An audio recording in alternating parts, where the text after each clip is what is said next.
And now, to entertain you tonight with a gala discussion and a recording session, Matt and Greg and the fabulous Beach Boys talk. We're talking Beach Boys, Beach Boys. We're talking Beach Boys, Beach Boys. We're talking Beach Boys, Beach Boys. We're talking Beach Boys, Beach Boys. We're talking Beach Boys, Beach Boys. We're talking Beach Boys, Beach Boys. We're talking Beach Boys, Beach Boys. We're talking Beach Boys, Beach Boys. We're talking Beach Boys, Beach. Woo. Beach Boys.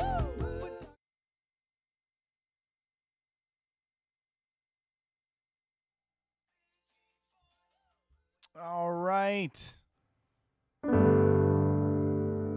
What's up, everybody? Welcome to another episode of Beach Boys Talk. In fact, Matt, this is episode number 9. 9, that's right. I can't believe it's episode number 9 of season number 2. This is our second year of doing this. This is awesome. Welcome, everybody. We are so honored you are here. Welcome to Beach Boys Talk. This is a show dedicated to our most favoritist ever band, the Beach Boys. Right, Matt? That's right. Like we always say, we're just brothers. We're not experts, historians, musicologists, but we just love the band. We don't join teams. We're not in factions. And we have a really, really fun show tonight. Some of the favorite shows Greg and I like to do, you know, we're always blessed to have the really neat interviews and things like that. But we always like going through albums. And tonight we're going to go through this entire album, the Beach Boys 1979 album, The Light Album. Light Album. All right. It's going to be a lot of fun. And to do it with us, we're bringing in a really exciting guest tonight to help us break down the album. That's internet YouTube sensation Giggens, who is known for his album reviews on his YouTube page. And he's kind enough to join us tonight. We're going to do the Many Moods of Matt, and Greg's going to play through the whole, every song as we go through here. So it should be a lot of fun tonight. A little bit of each. Yeah, it'll be. And we really want to get fun. your votes as we go. And we will also announce tonight our winner of a free a promo copy, an original promo copy, just like Look this at that. one. That's right. It's not just a regular copy of the Light Album. This is a promo copy. This is a collector's item. So make sure you hang out. And you had to have subscribed to us on YouTube this time around. So we've given a lot of love to Facebook over the past year and a half. So now we want to kind of shift our focus over to our YouTube folks. So, hey, if you're on YouTube tonight, let's hope you're subscribed. Hope you can win this this pretty cool promo. Everybody, as you know, we every show we pay tribute to the late great Billy Hinchy with a song that he did in all of his shows. So let's do a little bit. Let's do a song for Billy. A little bit of his song that he played all the time on his show. Rest in peace, Billy. Huge influence to us, and we got to do it just like we do on every show. Let's do a little bit of it. And Greg, show them. Remember our mugs, right? That's right. Don't forget our mugs from Desiree. Hey, hello, my friends. It's good to see you again. You know it's been a few years since I went away, and now I'm happy to say I'm doing okay myself. I can dig what's happening, and every day there is something new. And hey, good things are coming my way. Tell me how you've been. There's so much you've got to tell me. Let's talk about them good old days. We laugh and say, hey, hey, and life's okay. Let's take it nice and easy now, back in the groove. Stick around for a little while and hey, good things are coming my way. Yeah, good things coming my way.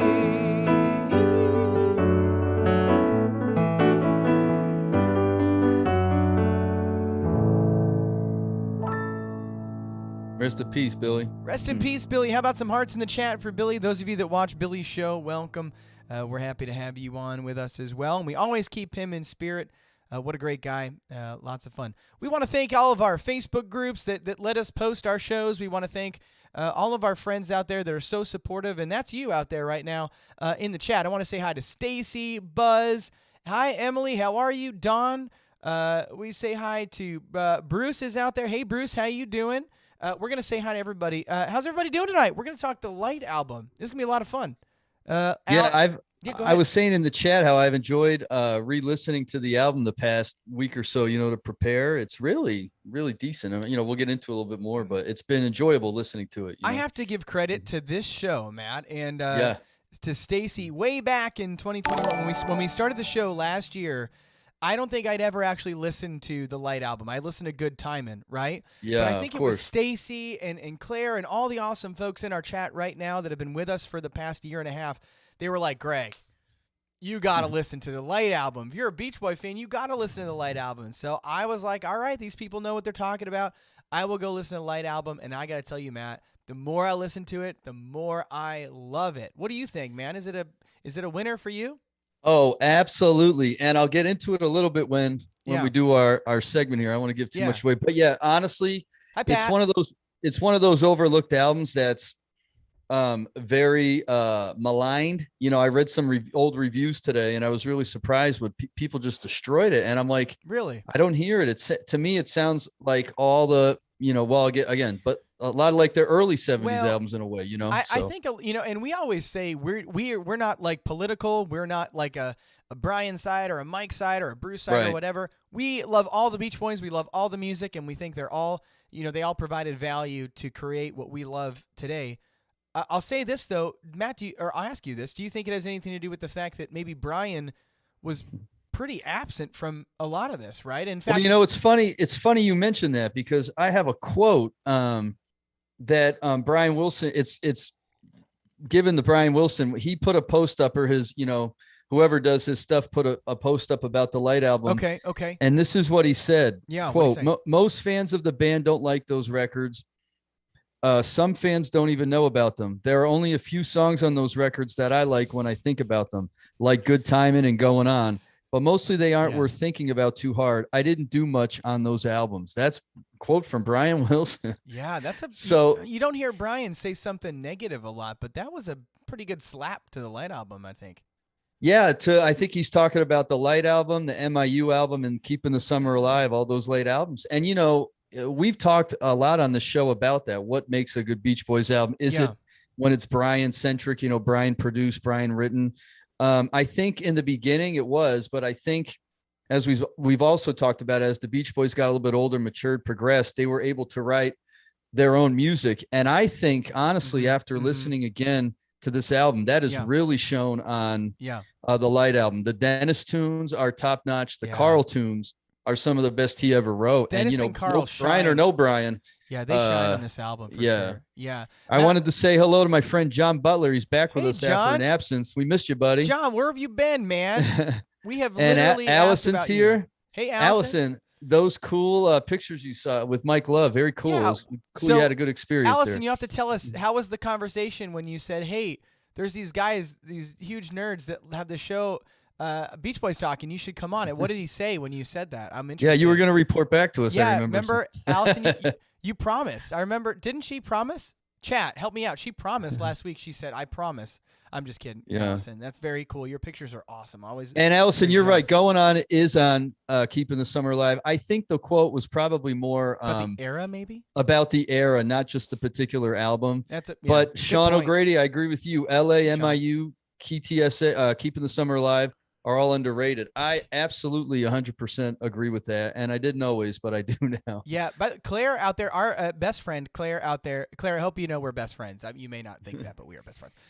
Claire says that it's Jonah Wilson's birthday today. Oh, well, happy birthday. So let's sing Happy Birthday, Wilson. shall we? Happy birthday to you. Happy birthday to you. Happy birthday, dear Jonah. Happy birthday to you.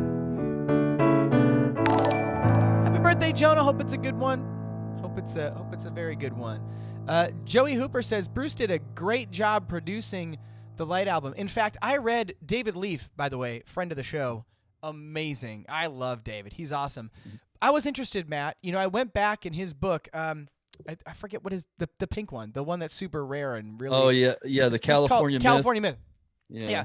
I went back and I was interested because that book originally ended, I think, in 1977. Yeah. Right?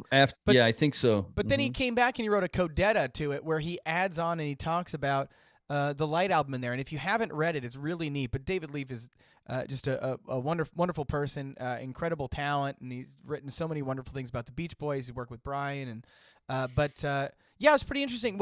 Anyway, back to the point. David Leaf mentions that Bruce was like having to because of the feuds going on at the time with the Beach Boys. Bruce was having to like go to different locations to record each of the Beach Boys. Like he'd have to go up and record Mike and Al and then go back and record Carl, like driving around, which I thought was really interesting. And I didn't know that things were this bad at the time for the Beach Boys. They were pretty close to breaking up, it seemed like. Yeah, they were. I was going to talk about that a little bit later, but in 1978, they had, no, that's okay. They had the infamous tarmac incident where they got in a fight. They almost broke up then. The MIU album Wait, time out. I don't know that story. What's the tarmac incident? They were like all getting on a plane and yelling at each other, and they took separate planes and fighting, and they almost broke up in 78. And, the MIU album really is a tale of two factions, right? Because it was Mike and Al and Brian at the time. And then Carl and Dennis are on the album, but they weren't really there very much. Remember, it was recorded in Iowa. We talked to Ron Outback about that. And so I think it makes it even more amazing that they were able to record such a beautiful album as the Light album, being all the tension and everything they had. Well, and that's a huge feather in the cap to you-know-who, Matt. Bruce. Who's that? To Bruce? Yeah. Well, Bruce. Yeah, of course. I mean, can you imagine trying to produce a band that's literally going in 5 different directions, 6 different directions? It's probably kind of crazy. And I do want to say hi to Les. Les is with us again tonight. Check out Les's stuff. Yeah. Yeah, everybody, if you haven't checked out Les's stuff, he's really, really talented guy and a good friend of the show. And Monza says, Matt, your shirt says delicious. Yes, it does. Yes, it does. Does anybody get the reference on that shirt? Matt, show your shirt to everybody. Is that it pretty much? It just says delicious. Oh, there's nothing underneath that? Okay, cool. No. Les, how you doing? If anybody can get the reference, we'll give you something. I don't know. Matt, should we by the way, we love doing segments on the show, and let's do our first segment of the night. It's our segment we do all the time. But before we do that, Matt, I want to talk about Giggens real quick because I am so excited. Yes. Once again, for those of you that don't know Giggens, and I'm sure most of you do at this point, I think he has like the world subscribing to him. But he does these really amazing, really quick album reviews. Not a lot like our friend Adam Marsland, who does them as well, and they're fantastic. But he does these album reviews, but he's not just Beach Boys. He does a lot of really cool rock and roll records. He's got a great vinyl collection. He's a really great guy, and we're so excited to have him on his expertise tonight because Lord knows we need it sometimes. So I can't wait to meet him. It's going to be awesome. It's gonna be I want to give a shout out to my Caroline and my Mary. I miss you all. They're watching us tonight. So thank you for being here. I love you. Barry, I got your text message. I promise I'm not ignoring you. But Matt, let's do our first segment of the night, a segment of the night. It's our segment we do every week because it is my absolute favorite. It's called The Many Moods of Matt. The Many Moods of Matt.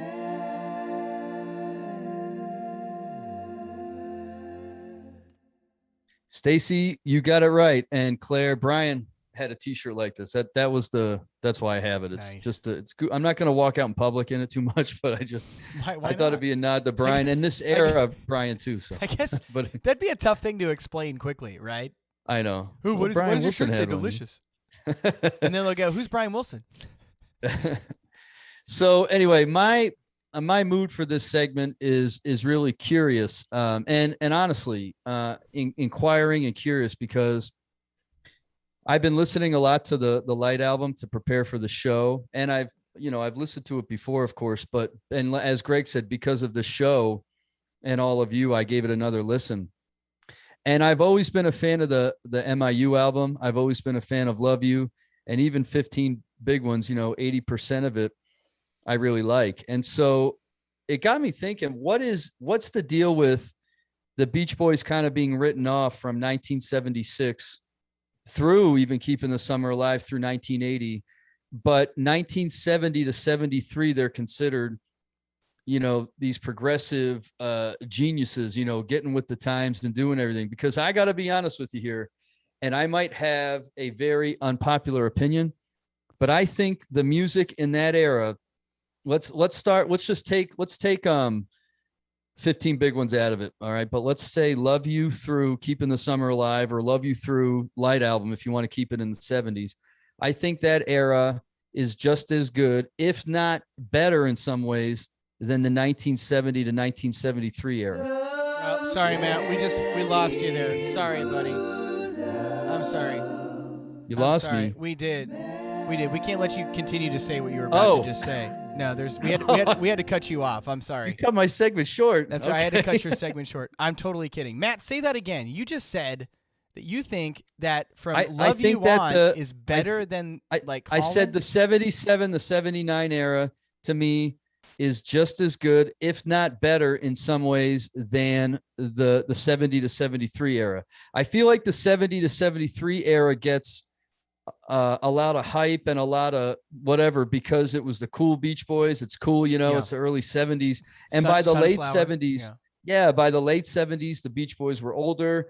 They had some strife between them. But if you really just think about it musically, Love You, of course, has The Night Was So Young, I'll Bet He's Nice, Airplane, I could keep going on. And then you have Sweet Sunday Kind of Love, Pitter Patter, My Diane, Won't You Come Out Tonight? And then, of course, among others on that record on MIU. And then, of course, on the Light album, just about, to me, as a consistent album, about 80% of the songs on there, even maybe 90%, are very high quality songs. And the Light album reminds me a lot of Holland Part 2. It has the same feel to me. It's a lot of Carl and Dennis. So I don't understand all the hate for the late Beach Boys albums. And I'm not necessarily talking from our friends here on the chat, but in general, because again, the reviews I read of some of these albums were so devastating, but if you go back to the early 70s and Beach Boys albums, they're all praised. And I'm just saying, if I'm on a road trip on my own and I want to crank up some rare Beach Boys, I'm not going to lie. I don't put on Sunflower through Holland. I put on Love You through Keeping the Summer Alive. It's just more satisfying for me. I like the vocals. I like the songwriting, and that's my opinion. So I'm just curious what you think about that, Greg, and what our friends out there think.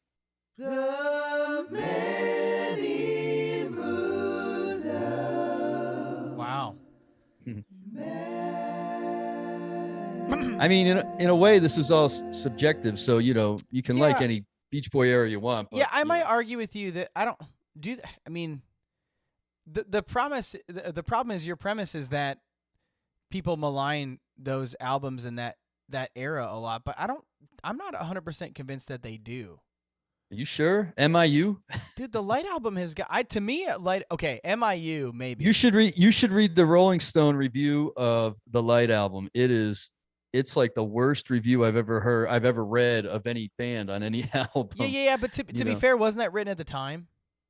Well, yeah, but that's what I'm saying. Well, but at the time, Holland was praised. Surf's Up was praised as a Beach Boys being back, but Pet Sounds wasn't praised when it originally came out.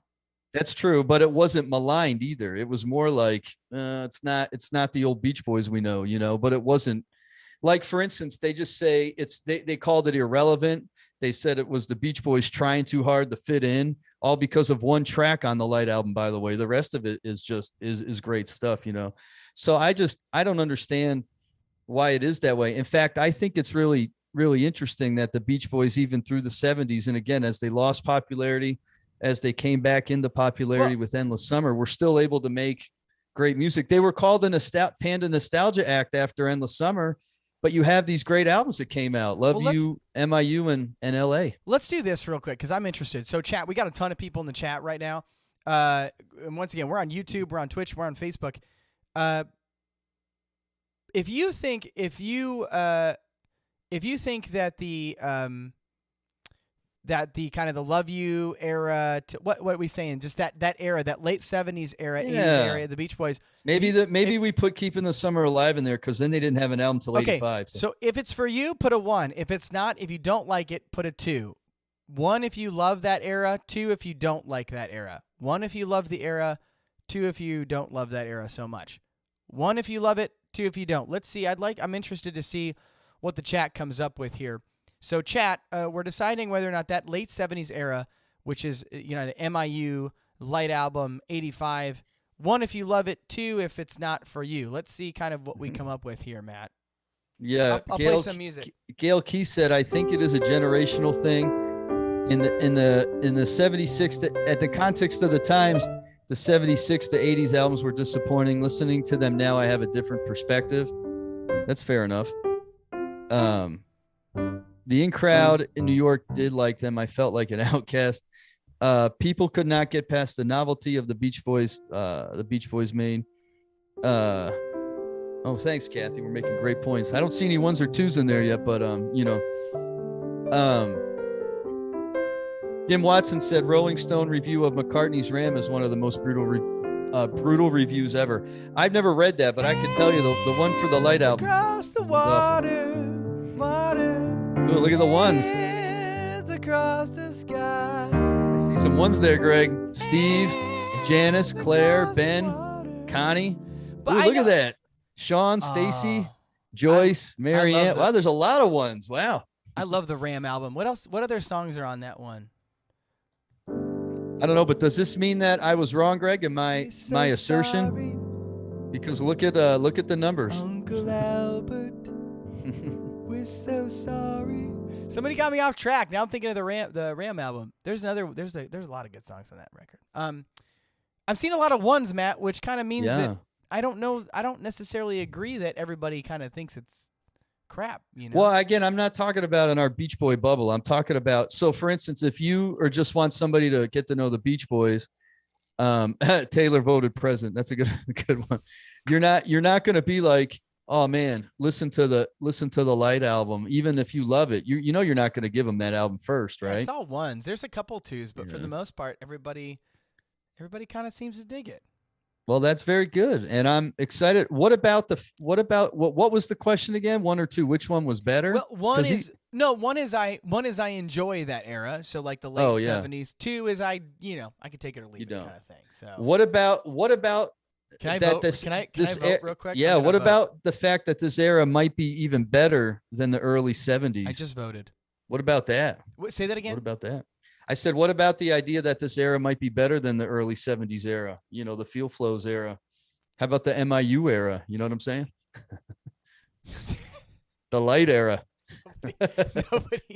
Nobody for the rest of time, nobody will ever label this era the MIU era. I want Alan Boyd. I hope he's listening. I want to help, and I want to write the thing when we do the MIU era. I'll give my heart and soul to it. So.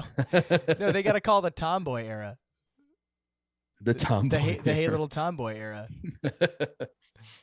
I don't know. It's interesting, but no, in all honesty, I really do think the Light album is like a cousin or an extension of the Holland album. Do you know what I mean when I say that, Greg? It's got the same feel to me. You know, I know they call it that yacht rock stuff. I never heard that term until I was reading some of the chats. Okay, I'll play the other side of this. Let's call it for what it is. What was that noise? I don't know what that noise was. Let's call it for what it is. It's a Brian-less group of albums. Yeah. Well, MIU's not, and Love You's not. Dude, come on. Love You is all Brian. What do you mean? Okay. He wrote every single song on it. I put Love You kind of in the middle where it's like, it could go either way, right? MIU is mostly written by Brian too. Brian and Mike and Brian. And Landy. No, not that one. Not yet. And then so is Keeping the Summer Alive. The one that's really not Brian involved is the Light album. And that's why I say that one reminds me of Holland a lot, because Holland's got a lot of great Carl tunes and a lot of great Dennis tunes. You're saying MIU is mostly Brian? It is. I'm going to call you out on that right now. Okay. Pitter Patter. Won't You Come Out Tonight? Match Point of Our Love. She's Got Rhythm. Here we go. Sweet Sunday Kind of Love. My Diane. Kona Coast. Who wrote Kona Coast? Kona Coast. That's Al and Mike. See, I told you. I didn't say it was all Brian. I said it was mostly Brian, and I'm correct My about that. Diane. That's Brian. Oh, I love My Diane. No, I thought that's Dennis. No, Dennis sings it, but it's a Brian tune. Oh boy, see, this is why I don't say things. Winds of Change. We know who that wasn't, Brian. That's Ron Alpach. In fact, we know that's Ron Alpach. Yeah, and some Al. Our there. friend. Did he write Bells of Paris? Brian did. Brian and Mike. Yeah. Oof. Okay. Well, never mind. What and I'm going Alpach, to say. Yeah. Never mind. I'm gonna readjust. I'm gonna adjust my statement. I'm not gonna say it was a Brian-less era. I'm gonna say it was a good Brian-less era. Tom Jones said, "You're pushing it now, Matthew." He used my whole name. Yeah. Oh boy. Look. Good timing boy. era. There you go, Joe. That's a good name for that. The good timing era. I guess I'm just good. saying.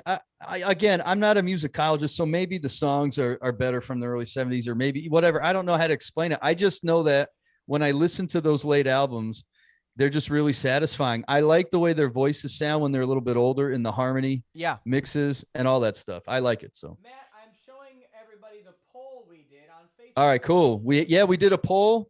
The poll for Facebook this week was, what was your favorite song off of the Light album? And I got to say, I was actually surprised by number one. I thought it was going to be a runaway with a different song, but the one that comes up is not the one I thought it would be. And yes, Monza, Match Point of Our Love, I think is a great song. That's a great Brian Wilson vocal too, by the way. Monza, what are you drinking right now? Because I want some of that. Match Point of Your Love is awful. What are you talking about? It's been a long. It's so good. Na, na, na, na, na, na, na. Oh, Kona Coast is amazing. Thank you, Les. I got a lot of love that's tonight. what I don't understand. How are you? Dude, I don't understand you sometimes. Oh. I want to spend the weekends on the Kona Coast in Hawaii. Yeah. Nice. All right. Good to Hawaii. Oh, yeah. They just stole it. Yeah, that's taking requests tonight. All right, so number one, we had Good Time, and I was really disappointed that Baby Blue wasn't higher, because I think musically, Baby Blue is by far the best thing on this entire record. I think. Greg, you know what it is about Good Timing? I like it when it pops in with the harmony. It's really good, but it doesn't go anywhere. Do you know what I mean? It doesn't seem like it has like a bridge, if that's the right term. Mm-hmm. You know what I mean? It just has the same thing over and over again. Yeah, that's correct. It feels to me like it's missing a section, kind of. You know.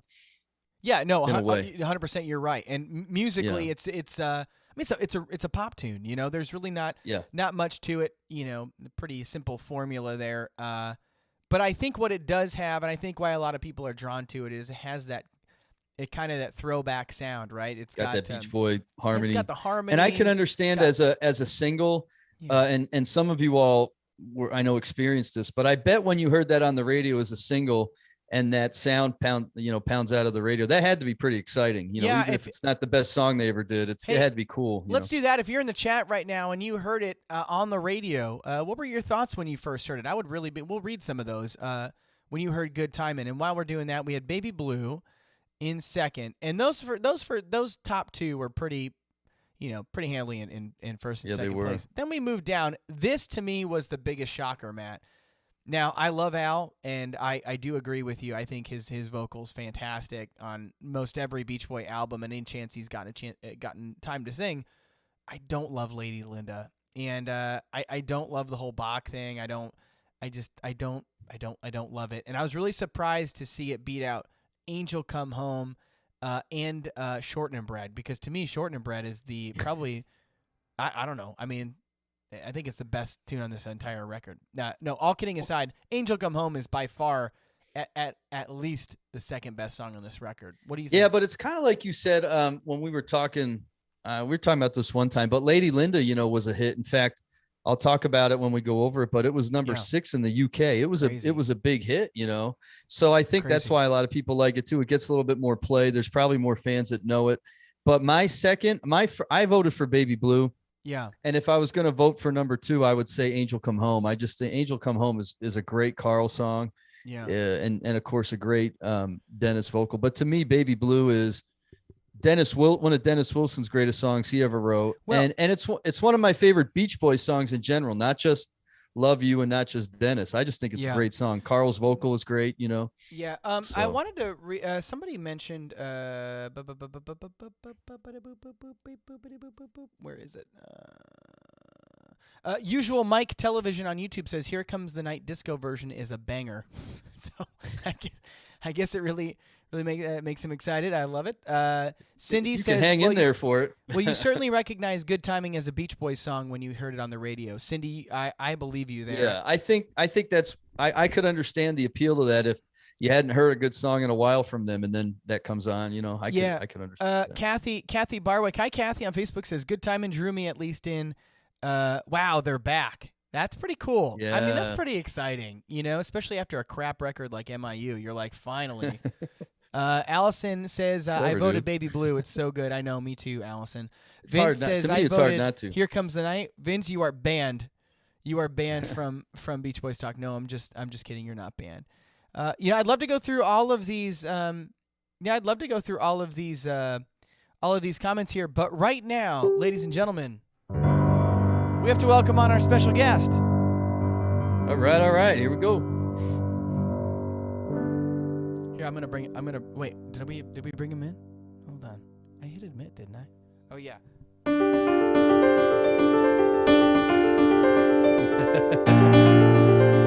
That's 6'5" from the University of North Carolina. Giggens, where are you from? Give me a state. What state are you from? State of mind. State of mind. In between the ears, Giggens. Everybody, how about some hearts? How about some smiles? How about some claps in the chat for our very good new friend, Mr. Giggens. Mr. Giggens, thank you for joining us. What an honor to have you here, my friend. How are you? It's an honor to be here. I love you guys. Your show is so much fun. It's kind of surreal to be talking to you on video. It's just far out, man. I love it. Oh man, thank you. I feel like that feeling is very mutual. So it is, yeah. Yeah. Well, I've watched a lot of your reviews, a lot of your videos. I appreciate you. So thanks for being on here. My name's Matt, by the way. Nice to meet you.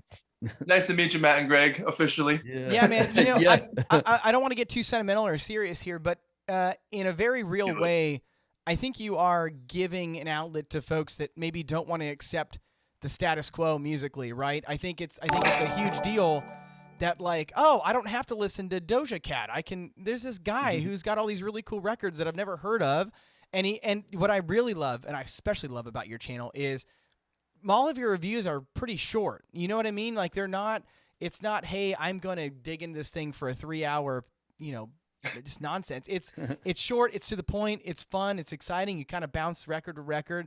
And so I think it's just a big deal. Just as somebody who loves music and loves keeping great music alive, forget the Beach Boys, whatever it is, but it's not the crap, that we're kind of forced to listen to. So it's a big deal what you're doing. I hope you continue to do it. And if we can support in any way, we will. But tonight we are talking about our favorite band, the Beach Boys. Giggens, we kind of can we do like a mini interview with you before we kind of kick into the album? Is that okay? Of course. What would you like to know? Oh, I have 2 questions to start this off. And we ask all of our guests these questions. Number 1, what is your favorite Beach Boys album of all time? And let's take Pet Sounds out of the equation just to make it a little bit more fun. Okay, fair enough. I knew that question was coming. Yeah. It's impossible, man, because depending on your mood or the day or the year, how you're feeling, there's an album for every emotion that you are going to experience. But I do get this question often, and my answer that has been like my gut instinct has been Friends. Because it's such a cute little album. It's groovy. Just comfortable, relaxing listen. I feel like there's no pressure. I feel like the other albums have so much umph to them and so much great to way give, to put that. Yeah. Like, Chris here. Like they're jamming kind of, that is they're a just kick-ass way to put that. No pressure, because you feel that as soon, like when it opens with the "As I sit and close my eyes, there's peace in my mind." It's like automatically you're like, oh yeah, like sitting in a really comfortable couch, and it just kind of takes it from there. So Matt, was it Rob Bonfiglio that was his? Somebody had a Friends. We've had a couple people say Friends. Rob Bonfiglio. There was other people too. And you know what else is funny, Giggens? They all say the same thing. It really depends on the mood you're in. And I think that's one of the neatest things about the Beach Boys with their songs and their albums. They really do have like a genre of emotions, that fits any kind of mood. And that's So we hear that answer a lot too. That's pretty Yeah. neat. By the way, Giggens, you're getting a lot. You're 100%. getting a lot of love in the chat. A lot of hellos. Yeah, a lot you of are. people that followed you for a lot longer than they've even heard of us. So Oh, wow. it's awesome, man. You, Well, hi hey, everybody. How about Hello. so same question, kind of a different answer here. Well, same different question, probably same answer. Favorite Beach Boys song? Do you have like a song that is your go-to or something that really? Dude. Okay, all right. How about just in this moment in time? Obviously, They got like I think 1,000, it right? changed, right? Is there something that just always? One of the first things that I would say would be like "Only with You." Oh, yeah. That song is like just a massive punch to the gut over and over again. Cool. Night Was So Young is very high up there. Yeah. Yeah. Love it. Oh, bloody hell. I mean, there's so many. I mean, uh, maybe sunshine tomorrow. What the hell is it? Let the Wind Blow. Let the wind blow. That's man. up there. You've heard the live version, right, of Carl just completely crushing. Oh, dude. Yeah, that version is like, whew. Yeah. It blows it away, so the original. They let the wind blow on that one. Yeah, a little bit. Yeah, those are pretty awesome answers. You know, I mean, you know, The Night Was So Young, fantastic. Yeah, love it. Good answers there. Hey, tell us how did you get into? I have two, so they go hand in hand, I'm assuming, but tell us, how did you get to the Beach Boys? How did you have family kind of thing? And then how did you get into this whole YouTube deal where you've been doing it for, I think I looked back, I tried to do a little bit of research on Giggens, which is tough. But like It's 10 meant to be years, tough. man. I think your first review was like 8 or 10 years ago. So can you talk us through that entire deal? Yeah, I mean, I got into the Beach Boys through the Chipmunks. Weirdly enough, Awesome. there used to be a store called Bradley's when I was a kid. It was a department store. Okay. And they had a cassette tape section because I'm 90. And we, went to the tape section, and for some reason the Chipmunks were there, and it was called Monk Rock, and they all had guitars. And I was like, Yeah. that's cool. I'm 4. I like the Chipmunks. What are we doing? And I looked at the back of the tape, and it did like This Diamond Ring, California Girls, I Want to Hold Your Hand, Downtown by Petula Clark. So I was like, I don't know any of these songs because I'm 4. And I remember I was with my aunt, and my aunt had told me like, oh, this is a Beatles song, this is a Beach Boys song. Yeah. And she pointed to California Girls and said, that's a Beatles song. And I was like, okay. And I went home that night and played it. And I was like, why are they singing about these girls from California if the Beatles are from England? I was so confused. But and then my brother found a copy of my mom's Endless Summer cassette. And I've told this story before, but it's one of my favorite memories. Like our rooms were adjoining when we were kids. Yeah. And we sat in front of our rooms, and he had a little tape Walkman. And he said, you got to hear this. You got to hear this. And he played me the actual California Girls. And it was like game changing. Like the dawn, the heavens opened, the light came down. Yeah. Hearing that intro, and then that dun, dun, dun, dun, dun, I was just like, Oh yeah. this is it. This is my band. Yeah. It was love at first hear, but Yeah. as far as getting into YouTube, I've had a YouTube channel for ages, but it was usually like shows I went to, or my dog rolling on the carpet. But yeah, I started doing reviews on and off around like 2015 or 16. Yeah. Excuse me. And it was just for fun, just as a joke, because I was like, well, I wanted to find, all right, long story short, there was like the early vinyl community was on there. People were sharing records. There was like 8 people doing it. Now it's huge, which is great. Yeah. That's why I say vinyl community at the beginning of my videos. But I wanted to see videos about the Beach Boys that I hadn't seen before. So I was like, well, maybe there's a review for the MIU album. And there wasn't. And I was like, I guess I'll just make one. And so I made one. And I was like, maybe there's one for Holland. And there wasn't. So I made one. Mm-hmm. And it kept going like that. And then before I knew it, I was making Beach Boys videos when there just wasn't anything on YouTube. I wasn't trying to do that. It just happened that way. Right. And now a lot of people call me the Beach Boys guy, which is very sweet, but there's a lot of us doing this. It's not just me. It's a lot of people doing it. Yeah. Yeah. Yeah. Well, But that's pretty much it. Well, You're you a pioneer of it, man. So yeah, for sure. Thank you. And you do, for our audience out there, I want to make sure, because I think a lot of people will watch this after the fact. I want to make sure, hey, if you're out there, you want to support somebody that is really pushing fantastic music, Beach Boys or not, please go subscribe. How can we? What's like the thing? Tell everybody how they can help support you. and keep you going. You tell us, and we'll we want to make that happen before we dig into the album here. It's like subscribing. Is that the thing? That's the one thing I never do. I never tell people to subscribe, but hey, I'll do it for you guys. Yeah. Yeah. Subscribe to Giggens. Giggens. All right. Very good. On YouTube, right? YouTube is kind of the preferred channel there, right? YouTube, Instagram. I just started a really crappy TikTok, so don't do that one. But Instagram and YouTube. Okay, yeah, no offense to you. You teach their own, but we're gonna stay far away from TikTok, I think. But hey, yeah, dude, I'm right there with you. No, you're you're a pioneer. You do it. Place. Let us You know. can how make it goes. work. Then we'll follow after. We'll follow you. Yeah, exactly. Okay. So I watched.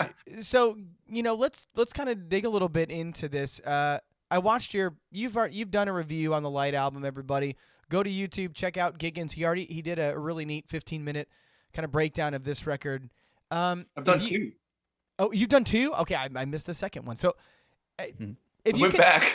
can you kind of give us like first your opinion of the record when you first heard it? Like what were your thoughts on it? It's funny because like the video I made, the first one I think I made that was actually one of my first reviews too.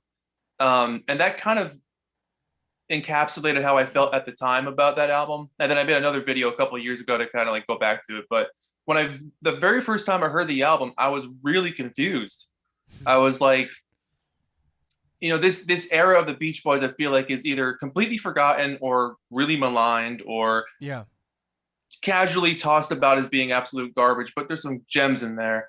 But when I first heard it, I remember liking Good Timin' and Angel Come Home really caught me off guard. Yeah. But the rest of the album for me at the time, I was like, this is a really soulless, unhappy album. Like, what's going on here? Like, these guys sound like they're really under a contract to make an album. Like, what am I missing? Yeah, you're not too far. And I kept off, going right? back and going back. And I'm like, I'm not getting it. What am I not getting? Right. And then I made that video. To be fair, my early YouTube videos were me trying to blend in with the algorithm. So it was like, I hate everything, because that's what he was on YouTube. Dang it, we need to do that. Sadly, it works. Yeah. But I was like, nah, sod it. I'm going to be myself and just be happy about it. But going back to it, my opinion's definitely changed. But at first, yeah, very much confused. What about you guys? Well, I feel the same way you do. When I listened to it, I think one time, and I listened to it and I said, this doesn't even sound like the Beach Boys. I think I knew Good Timin' from Sounds of Summer or something, or whatever it was on. And then I never gave it another listen. But after starting this stream with my brother, and a lot of the folks in the chat were saying how much they love the Light album, I was like, maybe I need to go back and give it another listen. And I really think too, for me personally, getting more into their early 70s stuff, the Surf's Up and the Carl and the Passions and the Holland, made me appreciate it a lot more, because to me, it's an extension of that, the Carl writing and the Dennis songs. And so I've really found a new appreciation for it. I actually think it's one of their better albums of the 70s now, where before I think I would have, just tossed it aside. So, yeah, I think, for me, same thing. I grew up listening to the Beach Boys. Giggens. Like, they're like my only band. I listened to Weezer for like Green Album for like a half a second in high school, and then it was back to the Beach Boys. It was like all Beach Boys. But it's hard to move on, yeah. But even like a lifetime of listening to the Beach Boys, the Light album was still something that I just never, like, that's just like something I'll never listen to or never super care about until, I think Matt's kind of thing last year, when people were like, hey, you got to check this record out. It's got some really good stuff on it. And I knew, Good Timin', but to your point, man, Angel Come Home, and my personal favorite, Baby Blue. I just like, man, what a great tune. Yeah. And I'll tell you that I forgot to mention that when I started listening to Light album again, that was the song I listened to, I think 20, 30 times, was Baby Blue. And I called Greg and I said, Greg, you got to listen to this song, man. Yeah. And I think once you just listen and you understand, I think context is a little bit important. You understand it was Dennis's last recording on an album, and you understand what was going on at the time. And then you hear that song and it's just, it's mind blowing to me, and Carl's vocal right, in it. That was his last lead vocal. You're right. Yeah, it was. Yeah. He didn't have any songs on Keeping the Summer Alive. And then unfortunately he passed. That's the last one. Yeah. Pretty tough.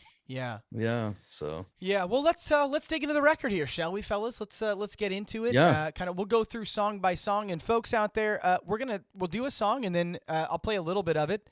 We'll do what we can, and then what we'll do is you can rate the song. A 10 being, I can't believe this song exists, it's the best thing to ever happen to humanity, or 1 being, I hate this song so much, I wish it didn't exist. And you can put it in the chat and let us know what you think. But Matt, you want to give us a little rundown of the record, and then we'll just get into it. Just a brief history here. We'll get into it. The Light album, called L.A. Beach Boys L.A., was the 23rd studio album by the Beach Boys. It was released March 19th, 1979, which is one of the reasons we chose to do it. We're pretty close to that date here. It was their first album issued on CBS Records. It was produced by Bruce Johnson. He came back after a long absence. The last album you heard his voice on was Carl and the Passions, and he came back for this album. He was credited as producer. The band was, and Jim Guercio as well, their manager. Yeah. It went to 100 on the US Billboard 200, and in the UK it went to 32, which is pretty good. The Beach Boys albums always do better in the UK, as we found out. On the inner sleeve of the album, it says about the word light. It refers to the awareness of and the presence of God here in this world as an ongoing loving reality, which I think was interesting that's actually inside on the album sleeve. Mm-hmm. The album had 3 singles that came out. The first one was Here Comes the Night, with the backside of Baby Blue, and that went to 44. Good Timing was a top 40 hit at number 40. Which one's that one? Oh, nice. So Here Comes the Night. Beautiful. There it is. He's got it. And then Lady Linda did not chart in the US, but it was a number 6 hit in the UK, which is pretty amazing. Wow. Just a few more things. Here Comes the Night. Yeah. Although the record climbed to 44, many longtime fans were appalled by it. And the anti-disco fever was at a peak. So the Beach Boys were almost a little bit late bringing that out, Yeah. And I think that alienated some folks. I read the Brian Wilson quote. There's a lot of folks that recorded on this record. Ed Carter, who, was with the Beach Boys since the 60s. Carly Munoz, who we've had on the show. He's a friend. Bobby Figueroa played the drums. In fact, he was messaging me on Facebook the other night telling me about Love Surrounds Me and Angel Come Home, how he remembers still recording those songs, playing the drums. Whoa. Isn't that cool? Yeah, super cool. Really cool stuff. Among others, Mike Maros, even our friend Ron Outback is on there for Lady Linda. So again, the album wasn't a big commercial success. I think like any Beach Boy album, when you come back to it and listen to it again, it grows on you. If I said 69, Steve, I meant 1979. Sorry. It was released in 79, not 69. Sorry. So anyway, that's the Light album. Yeah. Awesome. I'm going to do a little bit of Good Timing, our first track here, and then let's talk through it. It's written by Brian and Carl. It was actually written the Caribou Sessions in the mid 70s. They never put the album out, so they used this one. So yep, Good Timing. Let's do some drums. Let's hear it.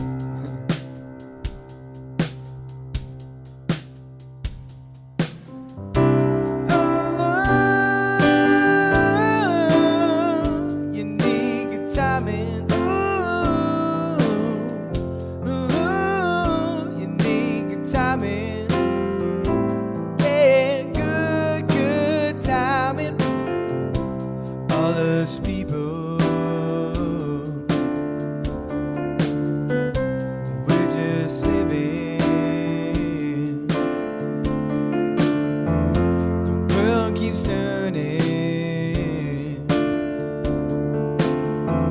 and we're all learning. My favorite part about.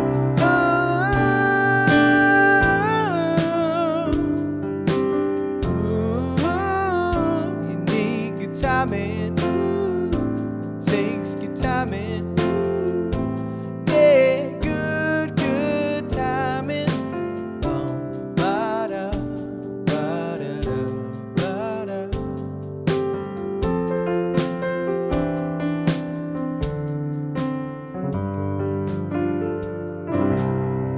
Nice job, brother.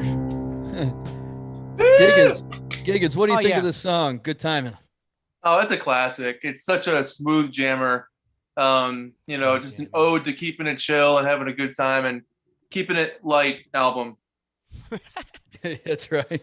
Nice. One of the things I mentioned about it that I don't want to say bothers me, but I just feel like it's missing something. It's almost like missing a bridge or something, and maybe that was done on purpose. It's just not, like for instance, Going On is like its cousin, but Going On has that cool bridge and the key change, and it's got all that going for it. So I like it. What do you think, Greg? Yeah, I love this song. I mean, to me, it's like quintessential pop, and I love that Brian was amazing involved. harmony too. Yeah. Yeah. Although, you know what, I don't hear Brian anywhere on the actual track. Does anybody know in the chat? And Giggens, you probably know this because you're smarter than us. Do you know who sings the high parts? I know it's Carl at the beginning, right? But on the verses, does not sound like Carl. Does anybody know who's singing that? I honestly want to say it might be Bruce. Or it might be Brian on a good day. Yeah, it might be Bruce. But it could be Al. Al sounds very similar. That's true as well. Yeah, he was able to pull up a lot of what Brian did. Anybody know who was credited on vocals on that one? I wonder who's on. Is there any? I'm interested to see if there's any non-Beach Boys credited on vocals. It almost sounds like Matt Jardine. I know that's not even possible, but he would have been like 9. Hey, get in there, Matt. One of the things I noticed at the end of the song, Greg, is that he goes ooh, like a nod to Surfer Girl. It's the same melody, almost the same chords. Cool. Yeah, right at the end. If I'm giving it a number though, I probably give it about an 8. It's nice, but it's not. Again, if I was there at the time and they said, "Here's a new song from the Beach Boys," and you just hear that harmony, I might have, Is maybe Fosquet? Maybe is that possible? Fosquet? Was it too early for Fosquet? Maybe. He came in 81. Yeah, I think it's Carl. Is my opinion, but I don't have a. How about you, Giggens? What do you Mm-hmm. think? 1 to 10. What do you think? I'd probably agree with Matt. I think it's probably an 8. Like, it's a really good song. It's not something I go to a lot, but whenever I hear it, I really enjoy it. Nothing wrong with it. Yeah, exactly. I'm with you guys. I think an 8 is a pretty solid spot. Pretty great tune, but nothing to your point. I think I go to deliberately. I think I listen to it when it happens to come on and enjoy it. Chat, what do you think? Scale 1 to 10. Good timing. What are your thoughts on this track? And by the way, if you happen to know who did vocals on this, let us know. We would. Ollie Perry says all vocals are Carl and Bruce. Oh, all vocals? There you go. All of them. Wow. Steve Weiner says, I think it's Carl. Sandy says it's too early for Jeff. Okay. Buzz says it could be Bruce or Carl, and Al all singing the high part. Yeah, I know. So Sue gives it a 10. Joe Rise. Hey, Joe, how you doing? Hope you're doing well, buddy. Gives it a 10. Monza gives it a 9.8. Man, those are high. That's high praise for Matt. I think you nailed it. It's kind of missing. To me, it's missing some content. But Carol Ruth Barnes gives it a 10 plus. Alexander. Hey, Alexander. Hope you're doing well. Gives it a 7. Macarena says falsetto is Carl. Vince, 8 out of 10. Good time. And Cindy, I guess 8 now that you break it down. Okay, so I hope we didn't make it worse for you. I feel bad. We made people dislike it more. I know, that's not good. Susan says 7 or 8. Joe says 9 for good timing. Raul and the Dukes gives it 8.5. Ollie gives it a 10. Nolan I'm gives just it seeing a lot of 10. 10s, and when we haven't hit Baby Blue yet or, Angel Come Home, I'm. Yeah, but anyway. I mean, you can't go up to 15. I feel like Baby Blue's a 15 if we're starting at 10 on good timing. Les gives it a 7.5. Sandy gives it a 7. Marco, good timing is a solid 10. Joyce gives it a 10. Hey, Joyce, hope you're doing well. Todd Peters, 9.5. Hey, is Sue in the chat, by the way? Oh, Sue's up there. Sue, this is a perfect segue because I think we're about to play Sue's favorite song.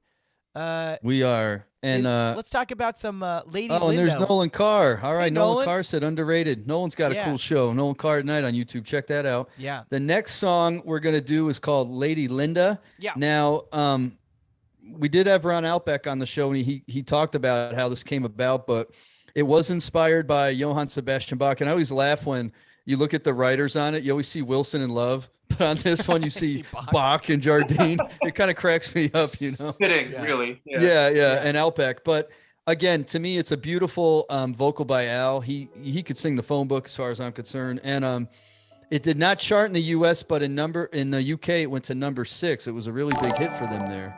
So let's take it away, Greg. Okay, this is gonna be an interesting one. Let's do it. Are you gonna play the beginning part? Heck yeah! Okay.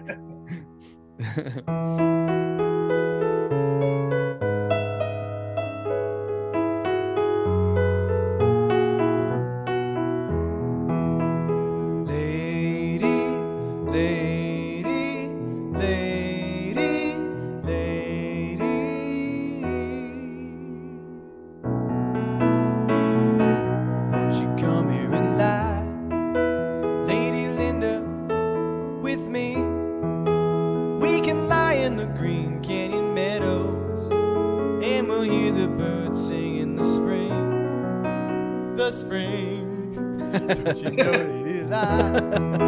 Lady Lady Linda with me? We can talk about love ever after when you lie Lady Linda with me. Ooh, Linda, won't you say that we can be near? You won't deny there's been hard times. Ooh, darling, evolution's drawing us near. Look in my eyes. Ooh, lady, won't you lie there? Oh, won't you lay, Lady Linda, with me? We can talk about love ever after when you lie, Lady Linda. Matt, do it. With me. No, you gotta do the mic part. It's Wait, the what's the mic part? It's the best part of the song. Oh, oh yeah. Giggens got it. I forgot about it. He got it. He's good. Come along with me. Oh, that's Lady, right. won't you lie, lady, won't you lay with me? Yeah, Yeah, man. man. You know what? You know what I love I about don't it? love this I song. love the sound of the song. I love the production. Yeah. And I love the harmonies. Again, I like their harmony blend in the late 70s and early 80s. The mature voices a little bit. They don't cut as much. I think it's a full sound. I know the song's a ripoff of Bach or whatever, but I think it's nicely done. But I'd probably give it an 8. What do you think, Giggens? Giggens, what do you think about this tune, man? I really like it, and I like that it builds and gets better as it goes. Yeah. Because it's almost like, you're a little bit like, whoa, Bach, and then you're like, oh, Al, and then and then it gets to the end. It's like your reward for being good as you get to the end. Like you get this beautiful bit with all the voices melding together, and that live one they did in that Nebworth album. Yeah, it's When great. they come back and they do it again. Yeah. So good. But yeah, no, I really dig it. It's cool to hear them sound like the Beach Boys, but sound like a mature Beach Boys. Exactly. That's kind of what I was getting at when I said the voices are a little bit different. I do too. And you're right. It's vintage Beach Boys when there's a key change. Ooh, lady, won't you lie, lady? And then they come back in, and then they got the little acapella part. It's I like it a lot. Yeah, and then Mike's part. Yeah. So that's one thing I noticed about this record that I do like, and maybe that's why people like it. I don't know. There is kind of like a throwback sound of like a lot of these tunes have those Beach Boys sounding harmonies, you know, even like Sumahama, Baby Blue, like they all have harmonies in them, and they're really great. You know, I think it's pretty cool. Anyway, I love oh, Bach. Oh, Al. I know. A little Bach. You know, oh, wait, it's not Bach. It's Al. Yeah. What do you give it, Greg? What number? Man. Oh, man. You're going to go lower than an 8, I think. I feel really bad, but I don't know. It's one of those songs that I give it an A++ for effort, you know? Yeah. Like they put a lot of work into this. Like it's really well thought out, like lyrically, like Al's singing great. The harmonies are great. But to me, it just doesn't connect. I got to give it like a 6.5 is where I put that tune. Giggens, you know, Cindy said Al's love songs pale in comparison to songs that Dennis writes, so I give it a 4. Sorry, that's what Cindy said. Wow, come on, that's Cindy. Brutal. Come on. Come on. And plus, it was Bach's love song anyway. There's no need to go below a 5. By the way, is there an album where there's a song? Well, yeah, there is. Never mind. Giggens, what do you think about this one, man? Scale 1 to 10. We're gonna put you on the spot too. If I gotta answer, you gotta answer. Let's give Lady Linda a 7, but Lady Liberty maybe like a 7.1. Okay. All right. I like Same it. song. I don't know if I've heard that one. I heard when he divorced Linda, they changed it to Lady Liberty, but I never heard that one. So that's the joke. It's the exact same song, just with Liberty instead. Instead of It was Liberty. a stupid joke. You don't have to laugh at it. I understand if you don't want me back in the show. Yeah, no, we'd love to have you back. Chat, what do you guys think? Where do you put Lady Linda? It's an interesting tune because I love Al, I love his vocal, but I don't know that I love the song. I'd like to know where the chat puts it. So chat, what do you think? Marianne 7, Owen 7, Monza 8. This one's Sandy kind of all over the place. A 10, yeah. Ben Karmelich 9. He says Beach Boy harmonies at their best. I agree with that. Yeah. Patricia 6. Buzz gives it a 9. Yeah. David Hess a 10 for J.S. Bach, 7 for Al. There you go. Todd Peters gives it a 9. Eddie Finley, a 9. 9, Suzanne, 10. Harley gives it a 9. Bach was one of the founders of Bach and Roll. There you go. Les gives it a 6. Alexander, a solid 10. Joe says, dude, it's produced so well. Allison gives it an 8. Bruce, a 7. Karen, a 7, but I like the Bach part. Joe gives it a 9. Vince, Ron Outback, 8.5 out of 10. Yep. So yeah, they're pretty high, you know. Oh wow. It's kind of it looks like an average of maybe a 7 out there. I see some 10s, but I see some 4s. Tom Jones gave a lady an 8. The live version of Nebworth, he gives a 10. So okay, cool. I don't remember the live version. Yeah. I forgot he did it. He's got his white hat on. Looks kind of cool. At Nebworth, it's cool. Maybe I'll post that later tonight. That's a cool version of that. That was a good call, Giggens. That is a That's cool good one. Yeah. It's a good one. Yeah. Shall we move on, Greg? Wait, Giggens, I have a question. When when I reached out to you and said, hey, we'd love to have you on the show, and we'd love to have you come do an album with us. You kind of mentioned the Light album, and then you mentioned another one. I can't remember what it was, but Wild Honey, I think. Wild right? Honey. Yeah. Well, what was it about the Light album that made you want to? Especially because I think you mentioned you've done 2 reviews of it, so there's something about this record to you that really kind of stuck in your brain, huh? I keep coming back to it to try to figure it out and understand it. It's the only Beach Boys album where I'm like, huh? Every single time that I play it. So I'm like, yeah. To this day, I'm still trying to figure out if I like it or not, or if I love it, or if I'm like just super confused by it. So, and I feel like nobody talks about it. It's still an album of theirs that no one chats about. That's right. That I've seen. So I mean, I thought it'd be kind of cool to give it a spotlight for the 3rd time.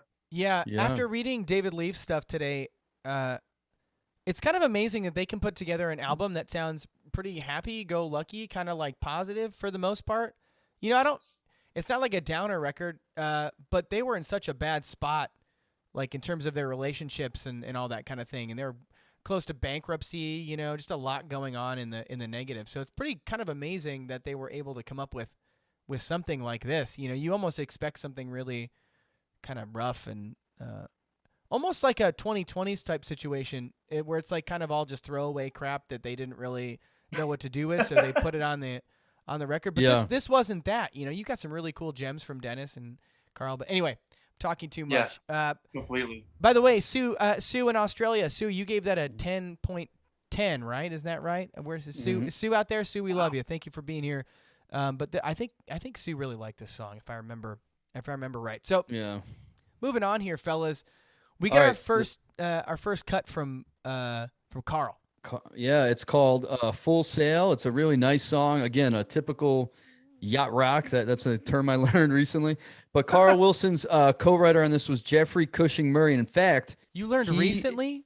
He's the about yacht rock. I never heard of that before. You've never heard of yacht rock before? No, I didn't know what that was. So, dude, it's like Christopher Cross, Yeah. That's probably why I don't know it very well. But not far down to paradise. But Jeffrey Cushing Murray actually is a co-writer on 4 songs on this album with Carl and Dennis. So pretty cool stuff. So, by the way, hey, you guys know what song came out in 1979 that's one of my favorite and terrifies Brian?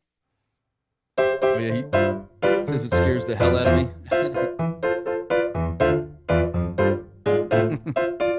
It came from somewhere long ago.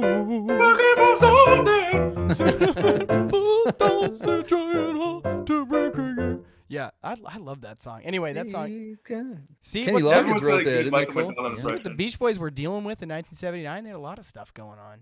It's such a weird song. If you look at the Billboard from that year or from 1979, it is the weirdest collection of stuff. So much going on. You have like some disco stuff, but you also have some like, Zeppelin still rocking and rolling and that kind of. There's a lot going on. Yes. But anyway, I'm sorry, guys. Full Sail. Let's do some Full Sail. Let's hear it. Yeah. How this song goes. Great vocal by Carl. Yeah. Listen there. Let's do.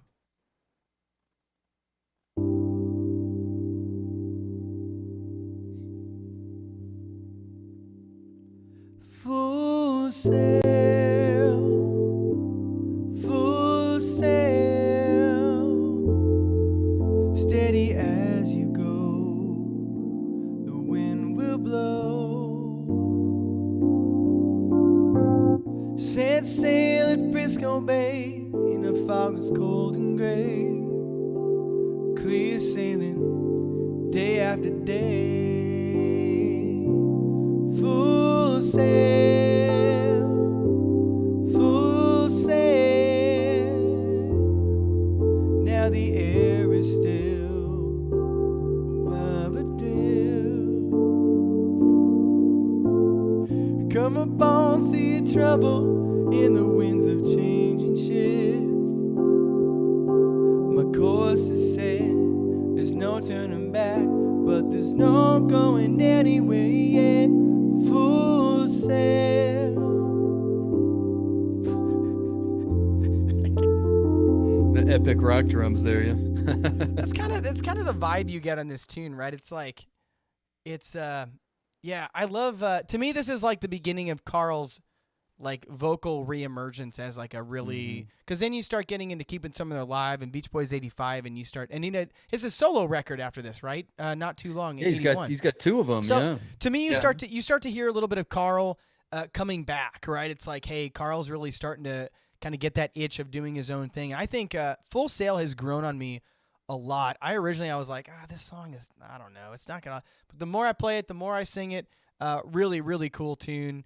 I like a lot. Giggens, what do you think about Full Sail, man? What are your thoughts on this tune? You got a great voice. It's a great song you wrote there. Yeah, it's a pretty cool. No, tune. for real. You really, honestly, you do have a good voice. It's awesome to hear you sing it. But thank you very much. This song for me has always been, because I know Carl was going through a divorce at this time, and like he was really up and down with, like, he was drinking a little more. Things were kind of up in the air for him. It was a different time of his life that he hadn't really experimented with before.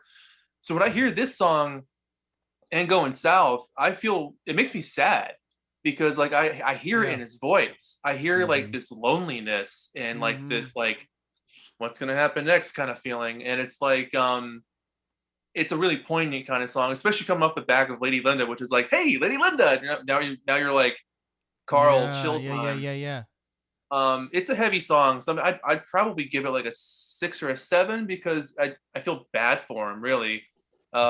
Which might be a bit of a strange reaction to have, but that is interesting. And reading David Leaf's book, he kind of mentioned that Carl was having a really tough time, like you just mentioned, Giggens, but he was having a really tough time with the direction of the band too. Oh yeah. I think he eventually kind of gave them an ultimatum, is like, say, hey, I'm not going to tour with this group anymore until. Do you guys remember what he said? I can't remember. I think he said maybe they had. Oh, go ahead. If you remember, I can't remember. He basically said, this band has to mean as much to us in 1982 as it did in 1962. Man, that is such a hammer drop, man. Yeah, and he was serious. He left for like a year. He went out to do his solo stuff, and they were a Carl-less band. Can you imagine? No, I don't want to. I know. And he was like, look, we got to make music that sounds like now. We can't go out and play stuff that no one's going to buy these albums anyway. They want to hear stuff from 1965. We got to make cool new sounding stuff. And they were like, So that's what Keeping the Summer Alive was, a bit of the beginning of that. Do you think he had this conversation with them after the Here Comes the Night recording sessions? Do you think he was like, all right. I'm during probably. No one wanted to do that. Done with this band. No one wanted to do that. They were all, I mean, there's a great, I don't think there's a video, but there's a review where they did like 4 nights in, I think Radio City Music Hall, when they were getting ready to promote the album. They did 4 nights in a row. And before they played Here Comes the Night, Mike even said, I'm sorry, guys, we're going to play this to the audience. He said he apologized. No way. To the audience. I've never heard that before. They got booed. You can hear it on one of the pirate recordings. They get booed when they're playing it. You can hear in the audience. It's in New York. It might be the Radio City Music Hall or something. You can hear people like making. You can hear people in the crowd like making fun of them. Like, what are you doing? No. Yeah. They hated it. Yeah. So, yeah, I forget. I know you can hear that somewhere. Yeah, but I give Full Sail probably like a 7.5. You know what it reminds me of? It reminds me of this is the first one that reminds me of a song off of Holland. It's got that same vibe, like an Only with You, or like a Steamboat. Yeah. You know what I mean? Yep. Something like that. It's kind of in that area for me. And I do love Carl's vocal. I've said this a lot on the show that I think Carl's singing is the best in this era out of any era, even in the in the 60s. I just think his voice was more mature now. It's really good. No and way, so dude. I love listening to him sing on these. So Oh wait, late 90s, Carl, like Kokomo Bridges and make it late 80s, Still make Cruising? it big. Dude, That's true. That's the Carl era right there. You make it big rules. I Dude, love that song. Make it big. It's so awesome. That So would've- damn good. That would have made this album skyrocket on the charts if it had to make it big on it. Yeah. I love We it. got a lot of 7s in the chat. 6.5, Yeah, 7. I'm seeing a lot of 7s out there. What do you guys think about Full Sail? Any thoughts on this? I'm probably a little bit more interested in your thoughts than maybe necessarily a number on this one, because it's a different kind of tune from what they had been doing. Matt, somebody mentioned, kind of sounds like something that maybe belonged on Holland, which I thought was really cool. But yeah, I get that vibe from it. It's got that. I kind of feel like sometimes this album, if you take out the "Here Comes the Night," yeah.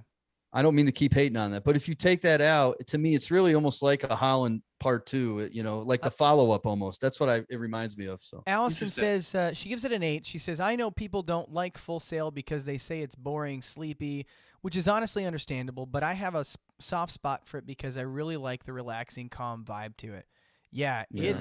Man, if there's something that can calm you down, it's Carl's vocal in that song for sure. It's kind of got a meant for you friends type vibe to it in a lot of ways. But you're right, Giggens. It's very melancholy though. If you listen to the lyrics and what's going on, know the context. Alexander says 8. It's a chill song. Love the lyrics, but it's also sad and slow. Yeah, for sure. Thanks, Alex. Thanks for. Kathy says Full Sail is so beautiful. I agree. Love it. Let's see what else we got on there. Shane says Full Sail has She Believes in Love Again vibes. Yeah, for sure. Just way better vocals. I'm just kidding. Don Bogosh gave "Make It Big" a 0.5, even though we're not rating that song. That hurts, man. How dare you? You can make it big if you want to. That's Daddy Bog. Daddy Bog. Allison Airberg said, "Did you read this one, Greg?" 8. I know people don't like Full Sail. I read you that read it one, already? yeah. Okay. Yeah, Carol says it's almost easy listening, but Carl makes it great. Cynthia says, made it. Oh, hi, Cynthia. Glad you could make it on that. Glad you're better late than never, right? Brian says Brian's part is cool on the end of it. Wait, what? Was Brian singing on it? I'll have to listen Giggins, again. help us. Is Brian on the end of it? I'm sure I remember. I just heard it an hour and a half ago. I can't remember. Probably he's on it sporadically throughout the album. It wouldn't surprise me. I'll have to take a listen again and see. That's cool if it's true. That is super cool. I didn't know that. Who said that? Brian, what part is Brian? Brian? That's one of the cool things about their vocals, because like you mentioned earlier about Bruce not being on their albums since Carl the Passions, but he's actually on 15 Big Ones and Love You. Oh yeah, that's right. He sings on I'll Bet He's Nice.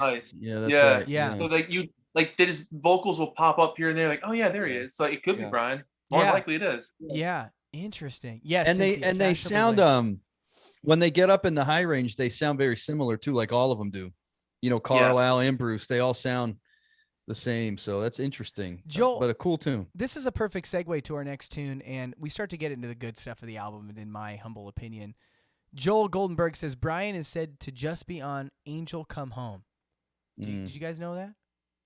I didn't. I didn't know he was really on anything on here. I thought he was totally kind of missing in action. But speaking of, though, Angel Come Home is another song that Carl wrote with Jeffrey Cushing Murray. And it has to do with the divorce he was going through. In order to get Dennis more involved in the album, though, they gave him the lead on it, because the other songs that Dennis has on here were actually written, I think, in the Bamboo, era for that album, but they came on here. But Angel Come Home is one of my favorites on the album. I think it's great. So rock it, Greg.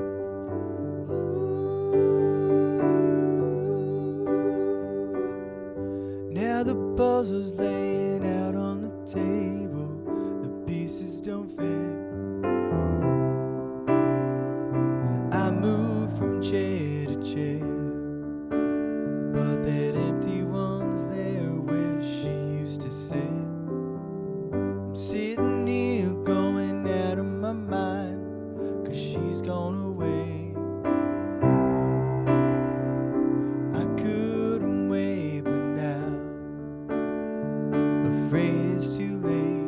I'm waiting till my angel comes home. It's been hell being here alone. I'll be heaven when my angel comes home. Angel, angel, come home.